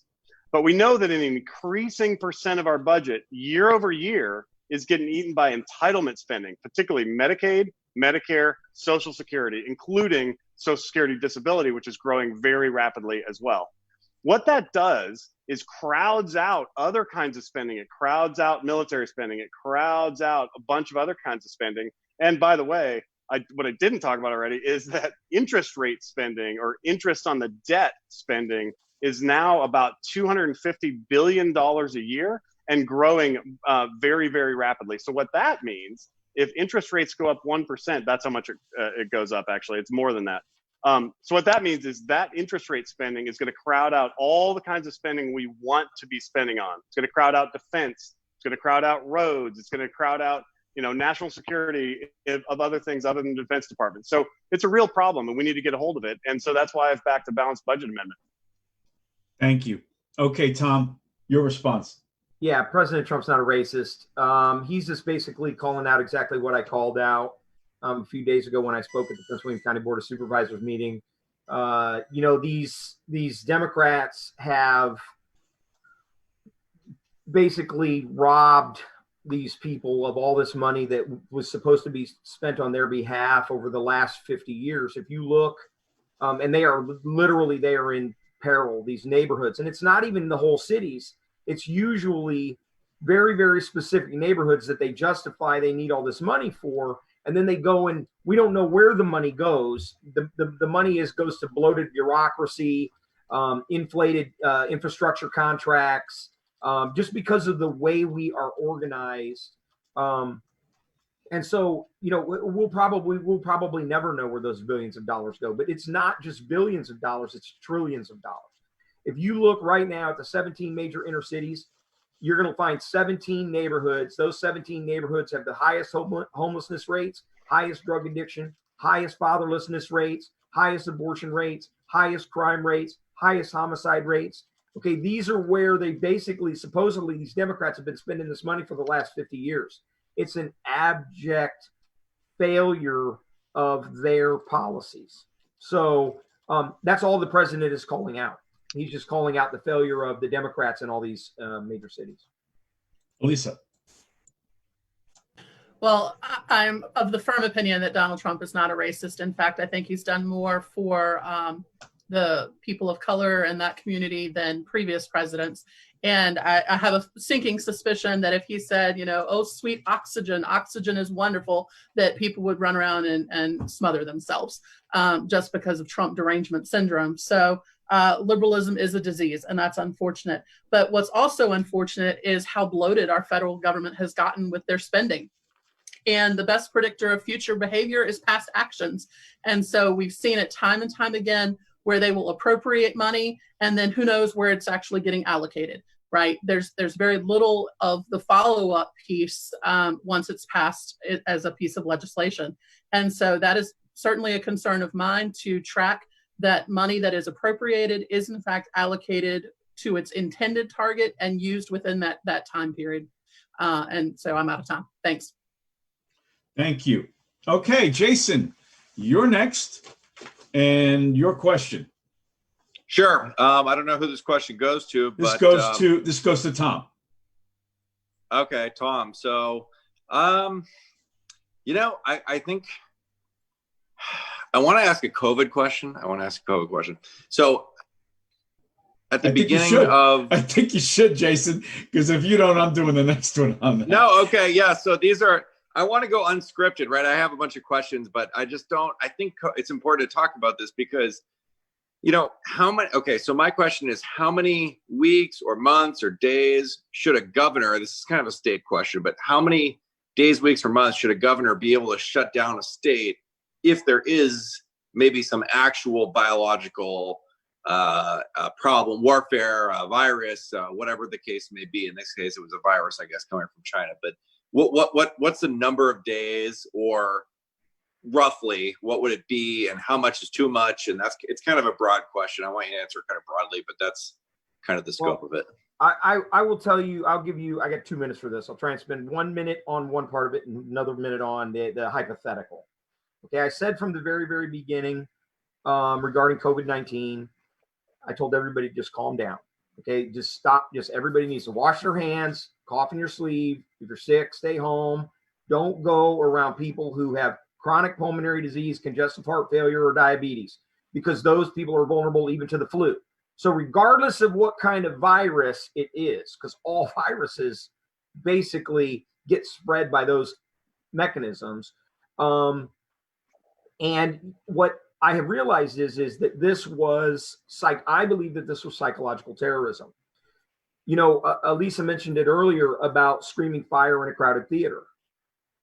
That's exactly what the Democrats did.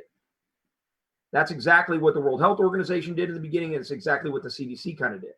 Okay, they screamed fire in a crowded theater, and they said there's going to be 2 million deaths. We need 40,000 ventilators. Okay. And that's why I was telling everybody just needs to be calm.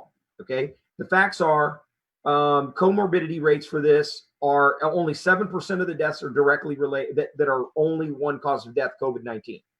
2.5 on average are other comorbidities, which are almost always chronic pulmonary disease, congestive heart failure, diabetes. These people were vulnerable to a really bad flu season. COVID-19 terrorized the entire country and has now cost us between $2 and probably $10 trillion. Who knows what the actual consequences are? The break in the food supply could cost the death of 30 million people in the third world because of the broken food supply, because of the pandemic terror that was created all across the world. There's no way to know with a really, truly virulent, deadly viral virus what the time would be that we would need to do some of these things. But I think what we have found and discovered from this most recent episode is we need to not overreact, and we need to look at who's vulnerable, isolate people who are sick, and also at the same time don't infect nursing homes with people who would be vulnerable. So there's no way to know what the time would be on a virus. You have to know the specific the specific conditions.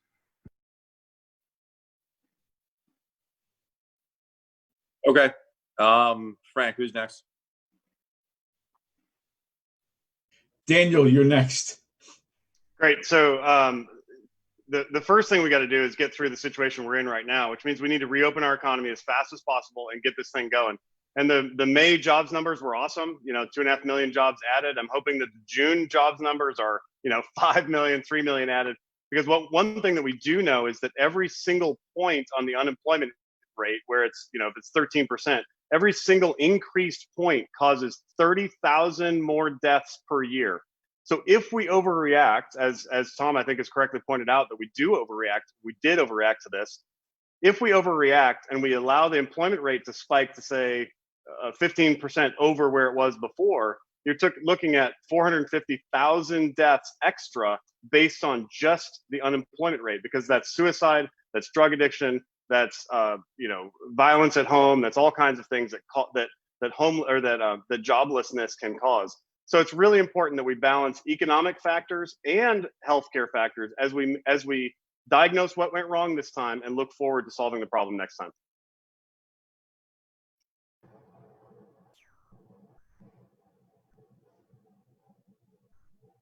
Elisa? All right, my turn. Okay, so with the question of how long should the governor be allowed to shut down a state, I think it's important to remember that we have separation of powers, and our governor is not supposed to be making law and governing by executive order. At this point, it's kind of overwhelming, the number of executive orders, and when you read it, it looks like a childhood drawing because they're all very convoluted and confusing to the average citizen. So I actually want to applaud a Democrat on the other side of the aisle, Chap Peterson, for his lawsuit filing this week, calling out the governor for continuing to govern by executive order instead of letting the legislative body have their rightful authority. And I think it's okay to push pause and assess the situation and get all the facts in before you make an informed decision. That's what we do when we go to vote. That's what we do when we make medical decisions for ourselves. But if we're truly talking about freedom, then you cannot, President Trump said the cure can't be worse than the virus itself. And that's so true. We cannot punish ourselves and put ourselves in this detrimental situation where we're letting it be a prolonged situation. And, unfortunately, Ralph Northam's trying to rehabilitate his political career. So he's going to prolong it as long as possible and try to get some political points back. Okay, thank you. Just a statement here. I just don't get it. I don't know how people are going to react come November, but my response is that we live in a country that I thought was free, and that freedom of assembly and freedom of religion were, and freedom of association were part of the context of our inalienable rights, and that the government receives its power from the consent of the governed. I hope in November that the people exercise that right to go on, because in all actuality we have been losing so much of our liberty, and we're doing it trading liberty for security. But that's a statement. Okay, I don't care if you guys later on could ask me to ask that question. I'll be glad to do it again. Okay, Elisa, this is for you. This is a question I know you're going to love. Okay. Education is an area that's near and dear to your heart, obviously, as a teacher. Right. If you were elected to the United States Senate, what would be your answer to the problems affecting teachers, schools, and also students? Because they all learn at different rates. So absolutely, I love that question. So thank you for asking it. Our education system does need to be reformed. I have been very public in that at the local, state, and federal level, arguing for changes. And unfortunately, the U.S. Department of Education, although not constitutionally provisioned, does exist. And they've created lots of problems, and they need to be part of the solution and part of the fix to getting it right, because every child does deserve the best education opportunity possible. And I'm someone who, though I teach in the public school full-time, and at the collegiate level part-time, I've also taught for a homeschool co-op, and that can be a beautiful experience. And parents should absolutely have the choice and the freedom to do that, and the support, the financial support to do that with vouchers.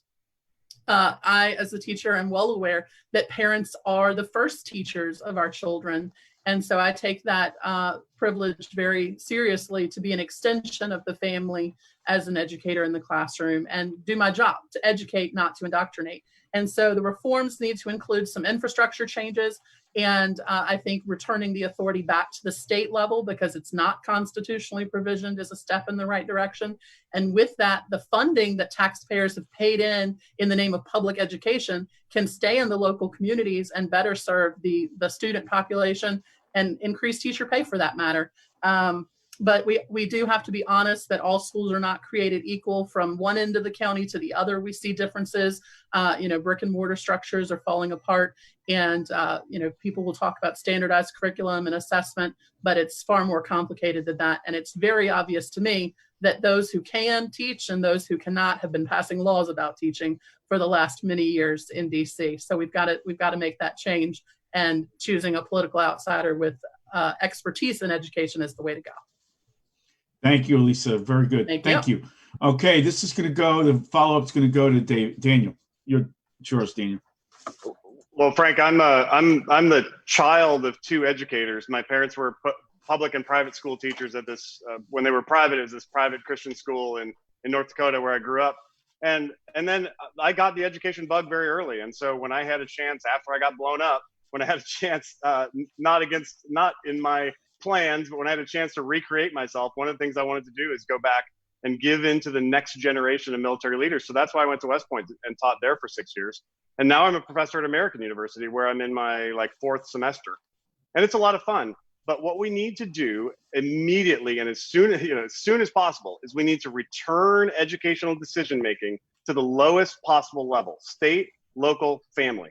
That's where educational decision-making needs to be. So I'm in favor of charter schools. I'm in favor of homeschool. I'm in favor of high-quality public schools. I'm in favor of parochial schools. But I'm not in favor of federal decision-making. Every time we turn our head, we have to wait on the federal government to grant us permission for something, and that's the wrong approach. Thank you. Tom. Yeah. I think this is universally for us. I think we all want to see the education system change, but I think there's something else that's missing from it. We need to, what is the American dream today? The American dream is who can be the most efficient consumer. All right. And I think we need to envision our country to a great extent. We need to have a new American dream. And I think that American dream is in space. I think if everybody was looking at what was going on with SpaceX and NASA recently, they want to be able to launch that rocket, get it into space, refuel it, and relaunch it again in the same day. I mean, this is going to take engineers and scientists and mathematicians, and it's going to take a massive human capital investment. So I will really, and I agree with Daniel completely, and I agree with Elisa completely as well. But it's more than just the education system. It's the vision for the future. Who are we, and who are we going to become? Because I'm telling you right now, as somebody who's been, like I said, reading the Joint Chiefs of Staff slides for the last 10 years, the Chinese are being very aggressive about space. And we have got to catch up with what they're doing. Okay, great. Okay, Obi, we have another live question. Again, who introduced? Elisa started that. Daniel, this is for you. I think I had one on veterans benefits, right? I'm happy to do another one. Just want to give everybody a chance. No, this is not this is not about veterans benefits. This is all, but it is by Vets for Trump. So, Daniel, it's yours. Obi, cue it up. I am a Vietnam veteran who served with the 25th Infantry Division. Okay. And I am a director with the Vets for Trump organization. All right. I have Obi's been not there. reviewing the applications. I'm going to for send it those over that to seek my Jason and find out where Obi I would went. like, Okay. to ask And what figure do you this out. Thanks. consider a veteran? And, Okay, Jason, I got a your question. on So our yeah, application so for one of my veteran. questions Thank is you very much and good it's luck. pretty straightforward. It shouldn't even really take 2 minutes, but so where do you stand on term limits as far as either Congress, House or Senate? And then I guess if you want to expand Supreme Court, do you think there should be a term limit or an age limit for both of those? I guess it's kind of broad. Once again, I prefer broad questions because it gives you a little bit of lateral ability to answer them. Anyway, so this is for Daniel, right? Yeah, I think so. I'm happy to take it. So I'm in favor of term limits. I think that senators shouldn't serve more than 2 terms. That's 12 years. And I think members of the House shouldn't serve more than 6 terms, which is also 12 years. I've signed a term limits pledge and I'm proud of it, and I won't wiggle off of it. I will never serve more than 2 terms because at that point, I'm going to want to get on with my life. And besides that, that's the design of the Constitution, to return to a place where it's citizen legislators. And the problem is what we need to do probably in order to get some of those long-term people. I mean, Joe Biden was in the Senate for I think 7 terms or 6 terms like that, some ridiculous amount of time. So in order to actually make term limits have teeth and get out some of those long-term people, we'll probably have to have a constitutional amendment. And I'd vote for that. I'd sponsor it, and I'm in favor of it. With respect to the Supreme Court, I don't think so. What we do need to do is do what we said earlier on Supreme Court, which is return to a constitutional order in which Supreme Court justices understand that they are there only to interpret the document as written and not to make their preferred policy preferences a reality. So if we can do that, then term limits can go off the table for the Supreme Court, and they can serve for life, or as long as they're not as long as they don't become disabled by age, as I think we're all thinking that one particular one has become. So I'm not in favor of court term limits, but I am in favor of term limits for the others. And by the way, Mark Warner was in favor of term limits before he ran in 2008. He said if he wasn't president by 2020, he didn't belong in politics. And Mark, or your people who are watching this, I agree. You don't belong in politics anymore. It's time to go. That's why I'm going to beat you in November. Okay, great. Tom, to you. Yeah, I mean, this is thank you, Jason. This is a pretty straightforward question. I have a self-imposed term limit, also 12 years. I agree also with Daniel that, to really fix our whole political system right now, we've got to get a constitutional amendment that requires term limits. I don't know if it's, Daniel's like, 2 terms and 6 terms. That might be an option. Maybe we say, more than 20 years in federal office. There's a lot of different ways we could do it. Okay. And I'm not saying I'm going to serve any more than 12, but I'm saying that way somebody who served in Congress could move up to the Senate and still serve the terms, maybe 6. And, I don't know, but ultimately we absolutely have to have term limits. That hasn't been the stance of all of these candidates all along. Although they say that it has, they make excuses about, well, you might not get to vote for the person you want if we impose term limits. Okay. And I disagree with that. I think that we absolutely have to have term limits, and I will start cultivating somebody to replace me, or identifying somebody and promoting somebody to replace me who is not a political person, but somebody I believe who has the right values when the time comes. Okay, great. By the way, I want to thank the participants. They have been really good. I've probably been worse on the timing and getting the timing done, but you guys have been spot on. You close it up very well. So I want to thank all of you for your level of participation. Can I address term limits? Alyssa, go ahead. I'm sorry, Alyssa. Thanks. Go ahead. I'm in support of them. Is the short answer, but I would like to use a little bit of my time. And so I've actually been following the work of the Convention of the States organization, because I think that it probably will take a constitutional amendment and introduced in a manner that the others were not, by the states directly instead of through the legislative branch, and then getting the approval of the states. And so when I talk with my students, that, the 8th graders, and they're learning the fundamental principles of government, we do talk about consent of the governed and describe that as permission of the people. And you get to have that voice every election, and every election matters and is more important than the one just before it. And so, yes, we the people can and will retire Mark Warner because he has forgotten his commitment to self-imposed term limits, which is what I have, also signed a pledge supporting. But we, the people, ultimately have the authority to get him out of there ourselves and do that directly, notwithstanding the term limit amendment or pledge. But I have signed a pledge and agree 12 years is plenty. Okay, Thank great. you. All right. Thank you very much, Elisa. This one goes to Tom. Tom, cue the video, OB. You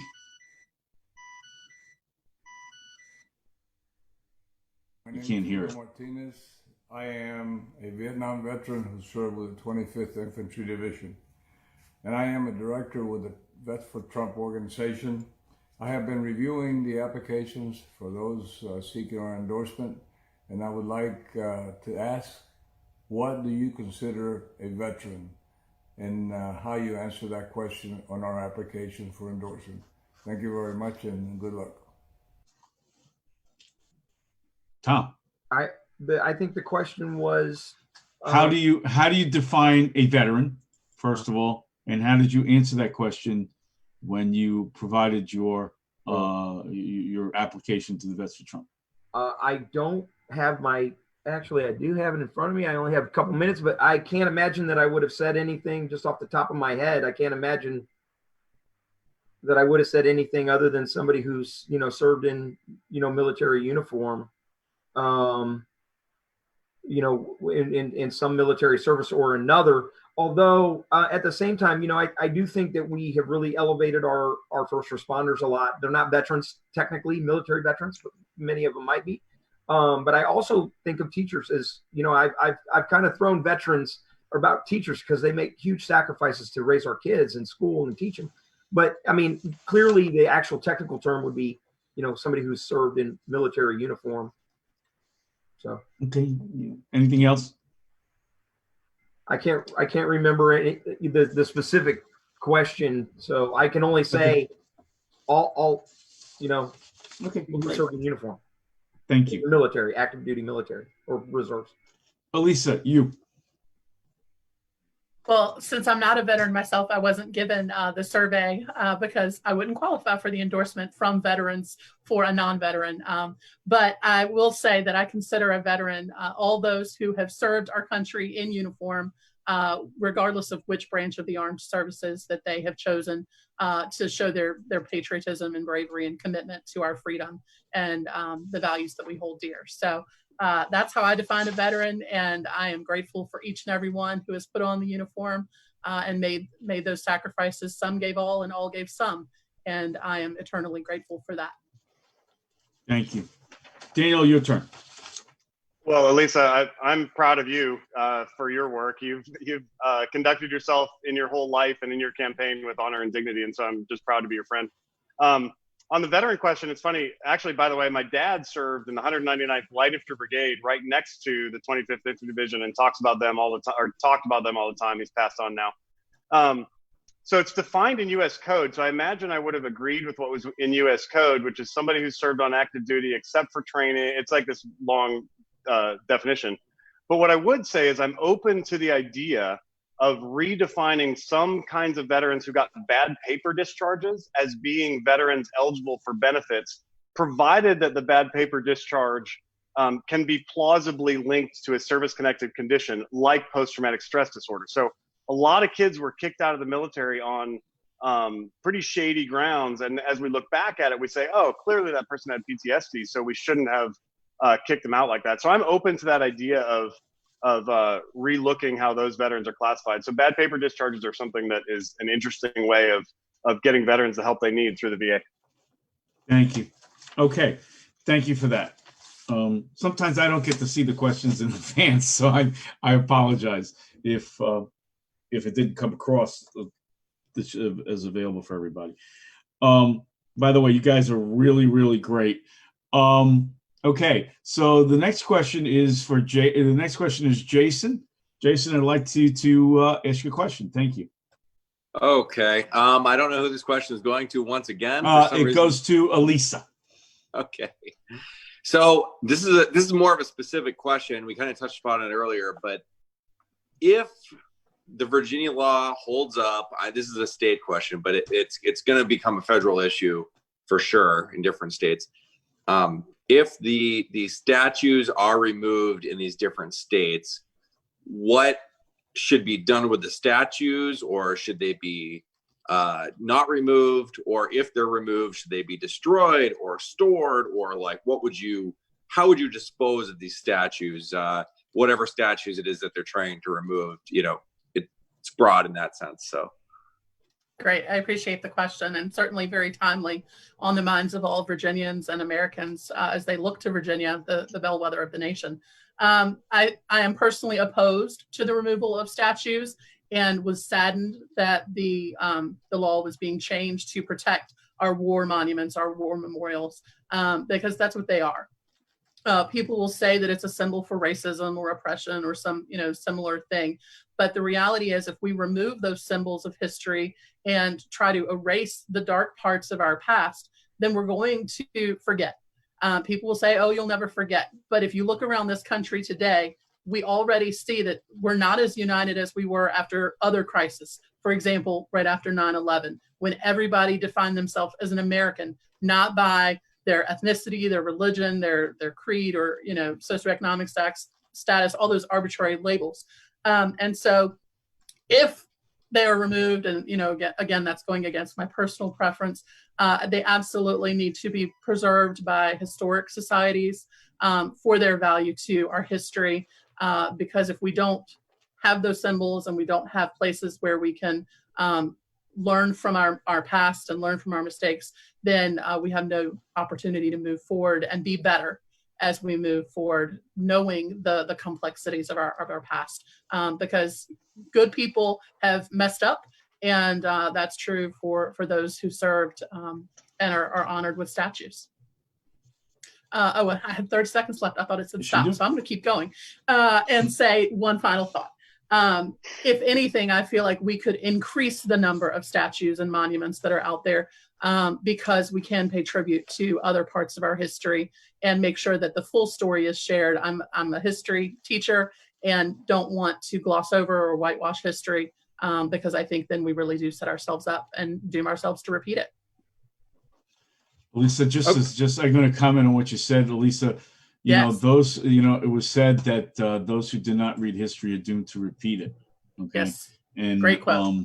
And I think much of the hatred in our country goes from the fact that we don't have a teaching of history that is worth a damn.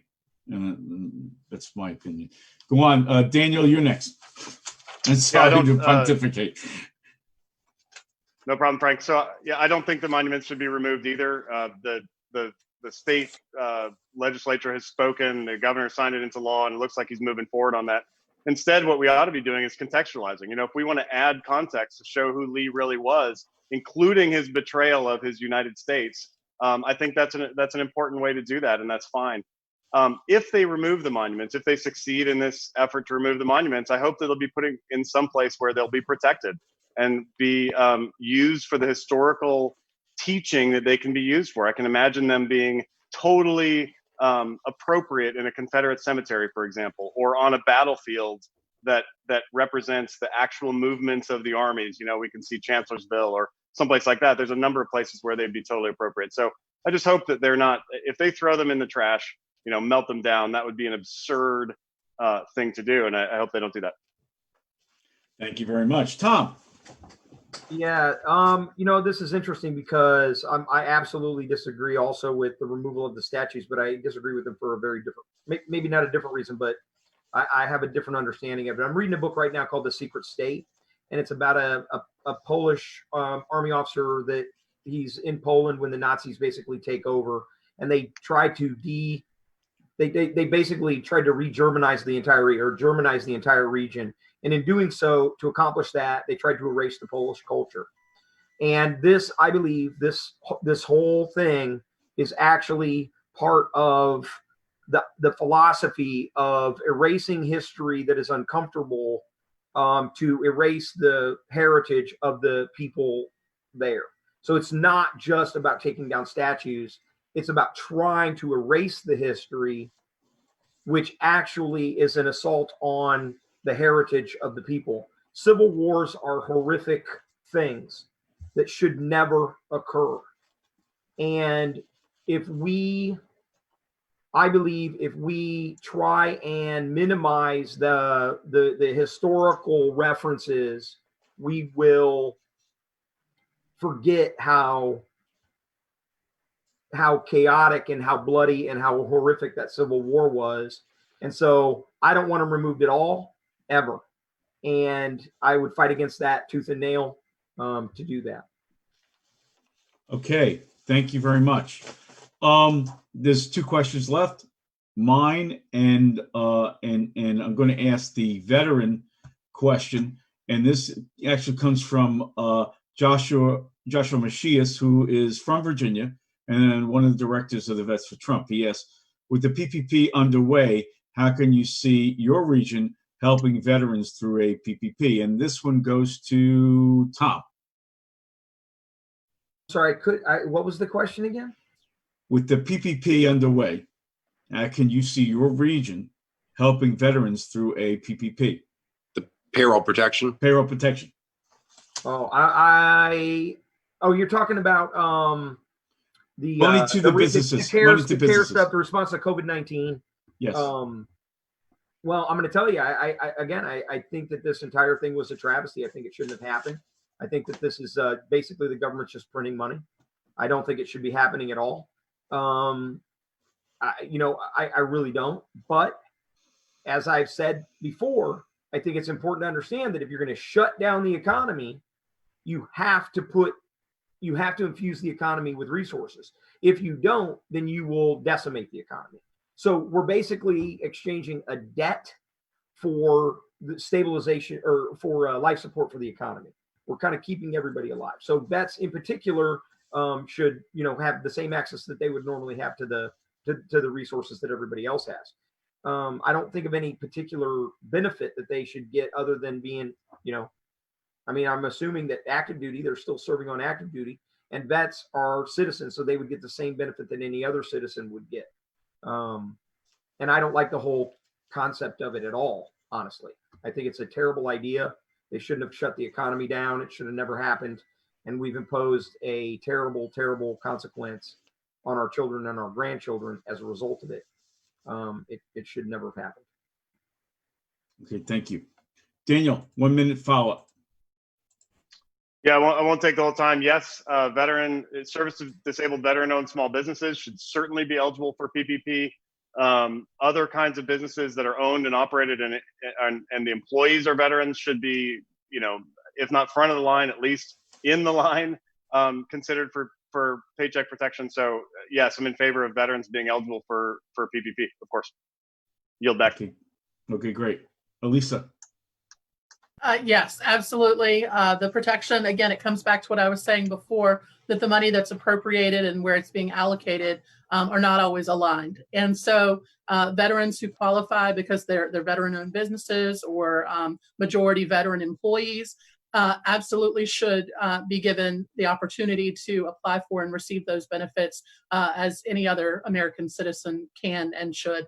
Unfortunately, I know that we've seen some other individuals taking advantage of the way that the legislation was presented because of the rapid nature with which it was passed in response to the coronavirus pandemic. But I think they're going to ferret themselves out and be held accountable. And so assistance with veterans as needed, but absolutely they should get the same benefits as others. Okay, this is the last question of the night, and then we're going to go with 3 minutes apiece. Okay, the 3 minutes will go in reverse order from where we started. The 3 minutes will go with Tom, Daniel, and Elisa. This is the last question. Okay, and it's a really a quote unquote First Amendment question, and the question for me is this: I don't know if COVID-19 response or the way that the press actually reported on COVID-19 was correct. I do know that it spread a lot of fear in our country. And this one, I'm going to give each person 2 minutes each to answer. Okay. And the our media has a lot of responsibility here in this country. And we have heard the term fake news. We've heard the term other things about the media. And in all honesty, we're not getting all the facts. It's obvious that we're not getting all the facts from our media. But we also don't want state-run media. And then from time to time, I think that the Democratic Party and the media are hand in hand, so that is state-run media, but that's another story for another day.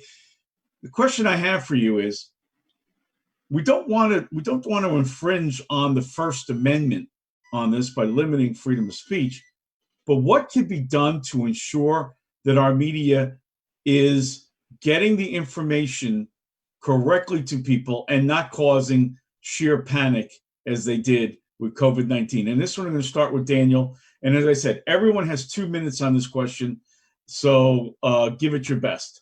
Okay? Thank you. Well, I'm not gonna take 2 minutes. I'm afraid the ship sailed when we got freedom of the press. What happened is the ship sailed, and now what we've seen is the press cheerleading for chaos because they want eyeballs on articles. And so when there's murders, when there's rapes, when there's disaster, when there's destruction of the economy, when they have a chance to poke a finger at President Trump for stumbling over his words or saying something in jest, whatever, they always are going to sensationalize it. And the reason they're doing it is because of the monetary model that we have going with our media. So what I would say is do what I do, which is cut the cord. Don't watch CNN. Don't watch, any of these news articles. Get your news from authoritative sources instead of from the pay-to-play, click-to-eyeball media. That's, I think, part of the problem in our country. I make a deliberate effort when I'm reading news or doing anything like that to not click on the articles that are obviously clickbait because I don't want to reinforce that process. So I think the ship sailed. I don't know that there's anything we can do about it inside of a constitutional order, and acting outside of the constitutional order is totally unacceptable to me. Daniel, I want to add a follow-up to that, but do you think it was appropriate for the federal government to remove the limitation on the number of stations owned by corporations? Because I think that has a lot to do with the media-run press at this particular point in time. Yeah, I mean, I don't know the particulars of that policy, but I would say if there's a monopoly where they're able to control all of the media, then that's really dangerous to the ability of small startup media outlets or online media or whatever to get the truth to the American people. And that's been the beauty of how the president has handled his Twitter, is that he goes directly to the people. And what's really scary is that now they've started to censor him even on Twitter. So I see that as being very dangerous, because if they can stomp on the president, they can stomp on anybody. And agreeing with you, David, before I go to Tom, agreeing with you, when they found out that the press conferences during the COVID-19 were actually working in favor of President Trump, they started to shut off the press conferences and wouldn't show them in their entirety. So that's a pretty overt way of running the media. Tom, your thoughts on that? Yeah, they've revealed themselves in a lot of ways, Frank. It's not just the media that it's this whole government shutdown. It's what the governors are doing. They are. This is all a response to the election. They're terrified that he's going to get reelected again, so they got to do as much damage as they can before they go. On the media piece, I've said for a long time that the media issue is because these are entertainment channels. They call them news channels, but they're actually ideological entertainment channels. So you've got a conservative entertainment channel, and you've got a liberal or multiple conservative and multiple liberal entertainment channels. Okay, some are going to be based in more truth or not. Some information that they're going to put out is going to have some fact to it. That's why I've said that there's really only one solution to this. And that is discernment. People need to be educated in discernment and trained to be able to tell the difference between what is opinion when somebody's talking on Fox News or CNN and what it's just their opinion based on what they heard or what they read or what they're seeing. And then at the same time, the person has to have their own power of discernment. That's why I believe the whole COVID-19 thing, going to your COVID-19 part of the question, it is the media is yelling fire in a crowded theater to terrify everybody. into staying home to essentially exert government power over them. And so for me, and it's nothing more than psychological terrorism. Also, that's my dog. She's got a bad cough. She's got kennel cough. Also, the other psychological terrorism event that takes place is whenever we have one of these mass shootings. They do the exact same thing when we have mass shooting. They go and they start talking about gun control, gun control, gun control. There's terrorists around every corner. There's people that are mentally ill that need to have their guns taken away, all because of psychological terrorism through the media. Thank you. Elisa. All right. I think it's a great question because we do have free speech and we have the freedom of the press, but we have seen it be commercialized and become a tool of propaganda. And so, we have to be able to separate facts from opinion and to understand the bias from the viewpoint, from the news that is being shared with us, to try to find that objective information and not be subject to emotion like panic. Quite frankly, the mainstream media could be an enemy non-combatant or a persona non grata with the way that they hold themselves out as, authoritarian experts. And then really all they're doing is spinning, and giving half truths or even misinformation to the general public.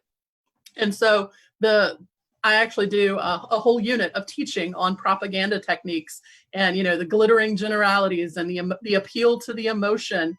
And we need to do more of that with the general public and make sure that people are able to separate that fact from opinion and, know the truth because they have sought it out with multiple sources. The European press is actually a great source of information on what's happening in America because they're presenting it from a different lens as well. And so if we look at it from an objective standpoint and we know that good or bad headlines, they want you to have that click. They want you to look at their network and tune in so they get their marketing buys. Take it with a grain of salt and recognize it for being what it is. And in our current reality, that's very much a propaganda machine. And so, whether it's the editorials, the cartoons, the commentary, the headlines, or the telecast, the broadcast, it's all part and parcel of the same. Thank you. I want to follow up to that and just add a statement on that. It's an abomination that the press hired some of these pundits who, these former members of the prior administration who went into Congress and said that the president did not lie, okay, and did not collude with the Russians, okay, and then come out the same day on television and say the exact opposite. So, something has got, I understand free speech and you have the right to say that, but to come out and say something different to your countrymen that you said under oath is got no integrity at all. All right. So we're going to end this. We're going to go to the follow-up. Before we go to the end, I want to thank everyone. I want to thank Jason. Jason, say final goodbyes. Okay. Yep. Thank you, guys. I really appreciate it. Virginia 7th District. We're going to take that and then we're going to help whoever the Senate candidate is in Virginia win. We're going to help you guys win no matter who wins in 7. So thank you, guys. Appreciate it. That's great. And I'm going to say goodbye for NRNplus.com/live and the Vets for Trump organization. I thank you for all of your help. I'm going to send this across the board. It starts with Tom, goes to Daniel, and ends with Elisa. Hey, listen, guys, let me know. I'd love to do this again with you. So we, if we could do it maybe right before the election that's coming up in your state, only because I think it's important that we have a show that doesn't start with a glitch. Okay. Some state, we have over 10,000 people who have locked into Vets for Trump site. We could have had more. So I'm asking if you'd like to do this again. I'd be willing to do it again. Okay. And we can talk about that later. Thank you very much, Tom. You go. Thank you, guys. Really appreciate you. This is critical that we've had this. Because I have a limited amount of time and it didn't come up, I'm going to say there's one big piece that was left out, and that is the fact that my intelligence background is going to help me go after the people who tried to coup our president. That's really what they tried to do. The FBI falsified source deconfliction emails to the CIA. Ultimately, that led to an illegal counterintelligence investigation violating the civil liberties of several of these American citizens that were running for president or working with him. And then the FBI followed up by coercing, intimidating, and threatening Michael Flynn's family. And I'm the guy with the intelligence background. I already have all the classification read-ons, the clearances to actually go after these guys and prosecute them. That's number one. On the election generally, we need to win. Okay, bottom line, we've tried the moderate Republicans, and Mark Warner's already beaten these guys twice. We can't beat dark blue with light blue in Virginia. It's never going to work for Republicans. And I'm a bright red Republican conservative candidate running against Mark Warner. I believe that there's a reason that Virginia has 2 Democrat senators. The reason is that all too often the conservative voter cannot tell the difference between the establishment, purebred rhino, and the Democrat. So they just don't even show up to vote. Okay. So this is a critical election. We've got to have somebody in this race that can actually beat Mark Warner. I can go toe to toe with him in credentials. I have 0 spin up time on national security. I can do things that the other candidates cannot do. The establishment in the Republican Party, and that's not a negative thing for me. They're just the machine Republicans. They keep running these purebred rhinos. And to win in Virginia, we need a junkyard dog. Okay, the time of these polite politics are over. That's the reason Donald Trump won. So Mark Warner knows how to beat that predictable candidate. He's beaten them before. Okay, I'm the guy who can beat him. Please take time to go look at my website as well as my YouTube channel. Okay, my YouTube channel, like I said, I think I got like 100 hours worth of video out there. I've made speeches all over Virginia. Okay. And also, I didn't get a chance to talk about this earlier, but I wrote my autobiography, and it is available on Amazon, and I give the proceeds all to charity. I give it to mental health services, veteran homelessness, and cancer research. So please go check me out. It's www.thomasspeciale.com. Thank you. Daniel. Well, thank you, Frank, and to my fellow veterans who are watching this, I hope to earn your trust in this election. This is an election about values. It's an election about our shared conservative values. And I've been fighting for our Constitution. I've been fighting for our shared values for decades. And I'm excited about that. I think that this race is a real chance to flip this seat back. But it's going to take, there's this myth that, that one person can beat Mark Warner all by himself. And that's just false, because it takes a team to beat Mark Warner. It takes a coalition. And just like the coalition that saved my life when I was wounded in combat, and all those guys and gals donated their blood to save my life, just like that, it's going to take that same kind of group to come together around a conservative candidate who can win and then take this election into November. So I'm proud of endorsements that, if you're not in Virginia, you probably don't know some of these people, but George Allen, Bob McDonnell, on and on. I've got these great endorsements, and it's a symbol of the fact that people who don't necessarily care for each other are voting for me and endorsing me and backing me. And the reason is because I've built a brand that can unite the social, fiscal, national defense, libertarian, pro-Trump, Trump skeptical, all those groups can be united into one cohesive fist. And that's what it's going to take to beat Mark Warner. In the last couple of elections, what we've seen is divisive politics. And I, early on in this campaign, swore that I would not ever say anything negative about a fellow Republican. And I've kept my promise on that. I'm not going to do it. And I'm running against Mark Warner only. And that's what this race is about. So I'd love to earn your vote. The primary is June 23rd, 2 weeks from this morning. And I'd love to have your vote. You can start early voting now at your local town center thing. But normal voting, normal polling places for everybody on June 23rd. I'm excited to earn your vote. Thank you for coming out tonight. Thank you. Okay, Elisa, you're gonna take us. They're gonna take us home. All right. Great. Thank you very much. Thank you, Frank. Thank you to the NRN Plus Network for hosting us, to you and Jason for moderating this evening, and the Vets for Trump organization for inviting me to participate as well as those working behind the scenes to pull off this forum. I am truly humbled and honored to be one of the 3 candidates seeking the Republican nomination for U.S. Senate. I have a servant's heart. I love God and my country, and that is my desire by entering this race, to run it with integrity, to run it with transparency, and to bring about an accountability and a reckoning to Mark Warner for his failed leadership, his failed liberal policies that have actually harmed Virginia in so many ways. And as I said at the beginning, I'm a native Virginian. This is my home, and I'm too stubborn to move. So he's got to go, because we cannot abide by 6 more years under his supposed service. And that's just it. We need to elect a political outsider, a public servant, bring back that constitutional framework of a republic, that it is of the people, by the people, and for the people.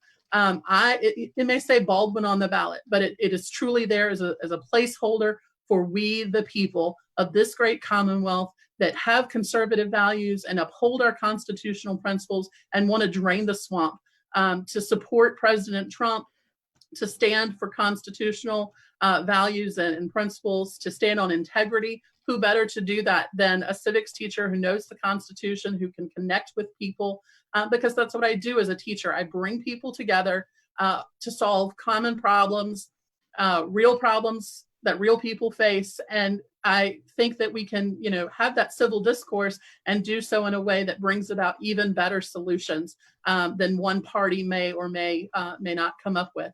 And so if we focus on the Constitution and what brings us together as a nation, then that patriotic duty and service in the Senate will ultimately prevail. I encourage voters to do their homework on the civics teacher, and my students always laugh when I say that in any campaign speech, because I don't actually give them homework. I tell them their homework is to live the teaching of good citizenship and being kind to one another and working hard and educating their fellow citizens about things that are going on in the world around them. And so, but I'm going to give you a little bit of homework as voters, because you only have 2 weeks before making that decision on June 23rd in the primary. And if you want to have that true, dyed full red, bright red Republican, and someone who knows the Constitution and can ask questions to bring in other voters who normally tune out politics as disgusting and not wanting to be involved, we can bring them in, because we can have those conversations by asking questions. What matters to you? And the final question that I have for voters is, are you satisfied right now? If not, what do you have to lose? Dare to do something different and support Elisa Baldwin. Thank you. Well, I want to close this effort tonight. I want to thank all of my guests. I want to thank Elisa Baldwin. I want to thank Daniel Gade. I want to thank Tom Speciale. And I want to thank Jason Roberge for co-moderating with me tonight. This was a great opportunity to do some great things. And by the way, Jason's running for Virginia's 7th Congressional District. Keep your eye on that young man. He is got what it takes to be a great representative of this state, of the state of Virginia. So keep your eye on him. And the reason I invited him tonight was I felt that he was a great representative for what we stand for as an organization. He also is a vet, and I think we should give him your notice. On that note, I'm going to kick it off to Obi. Obi, take us home.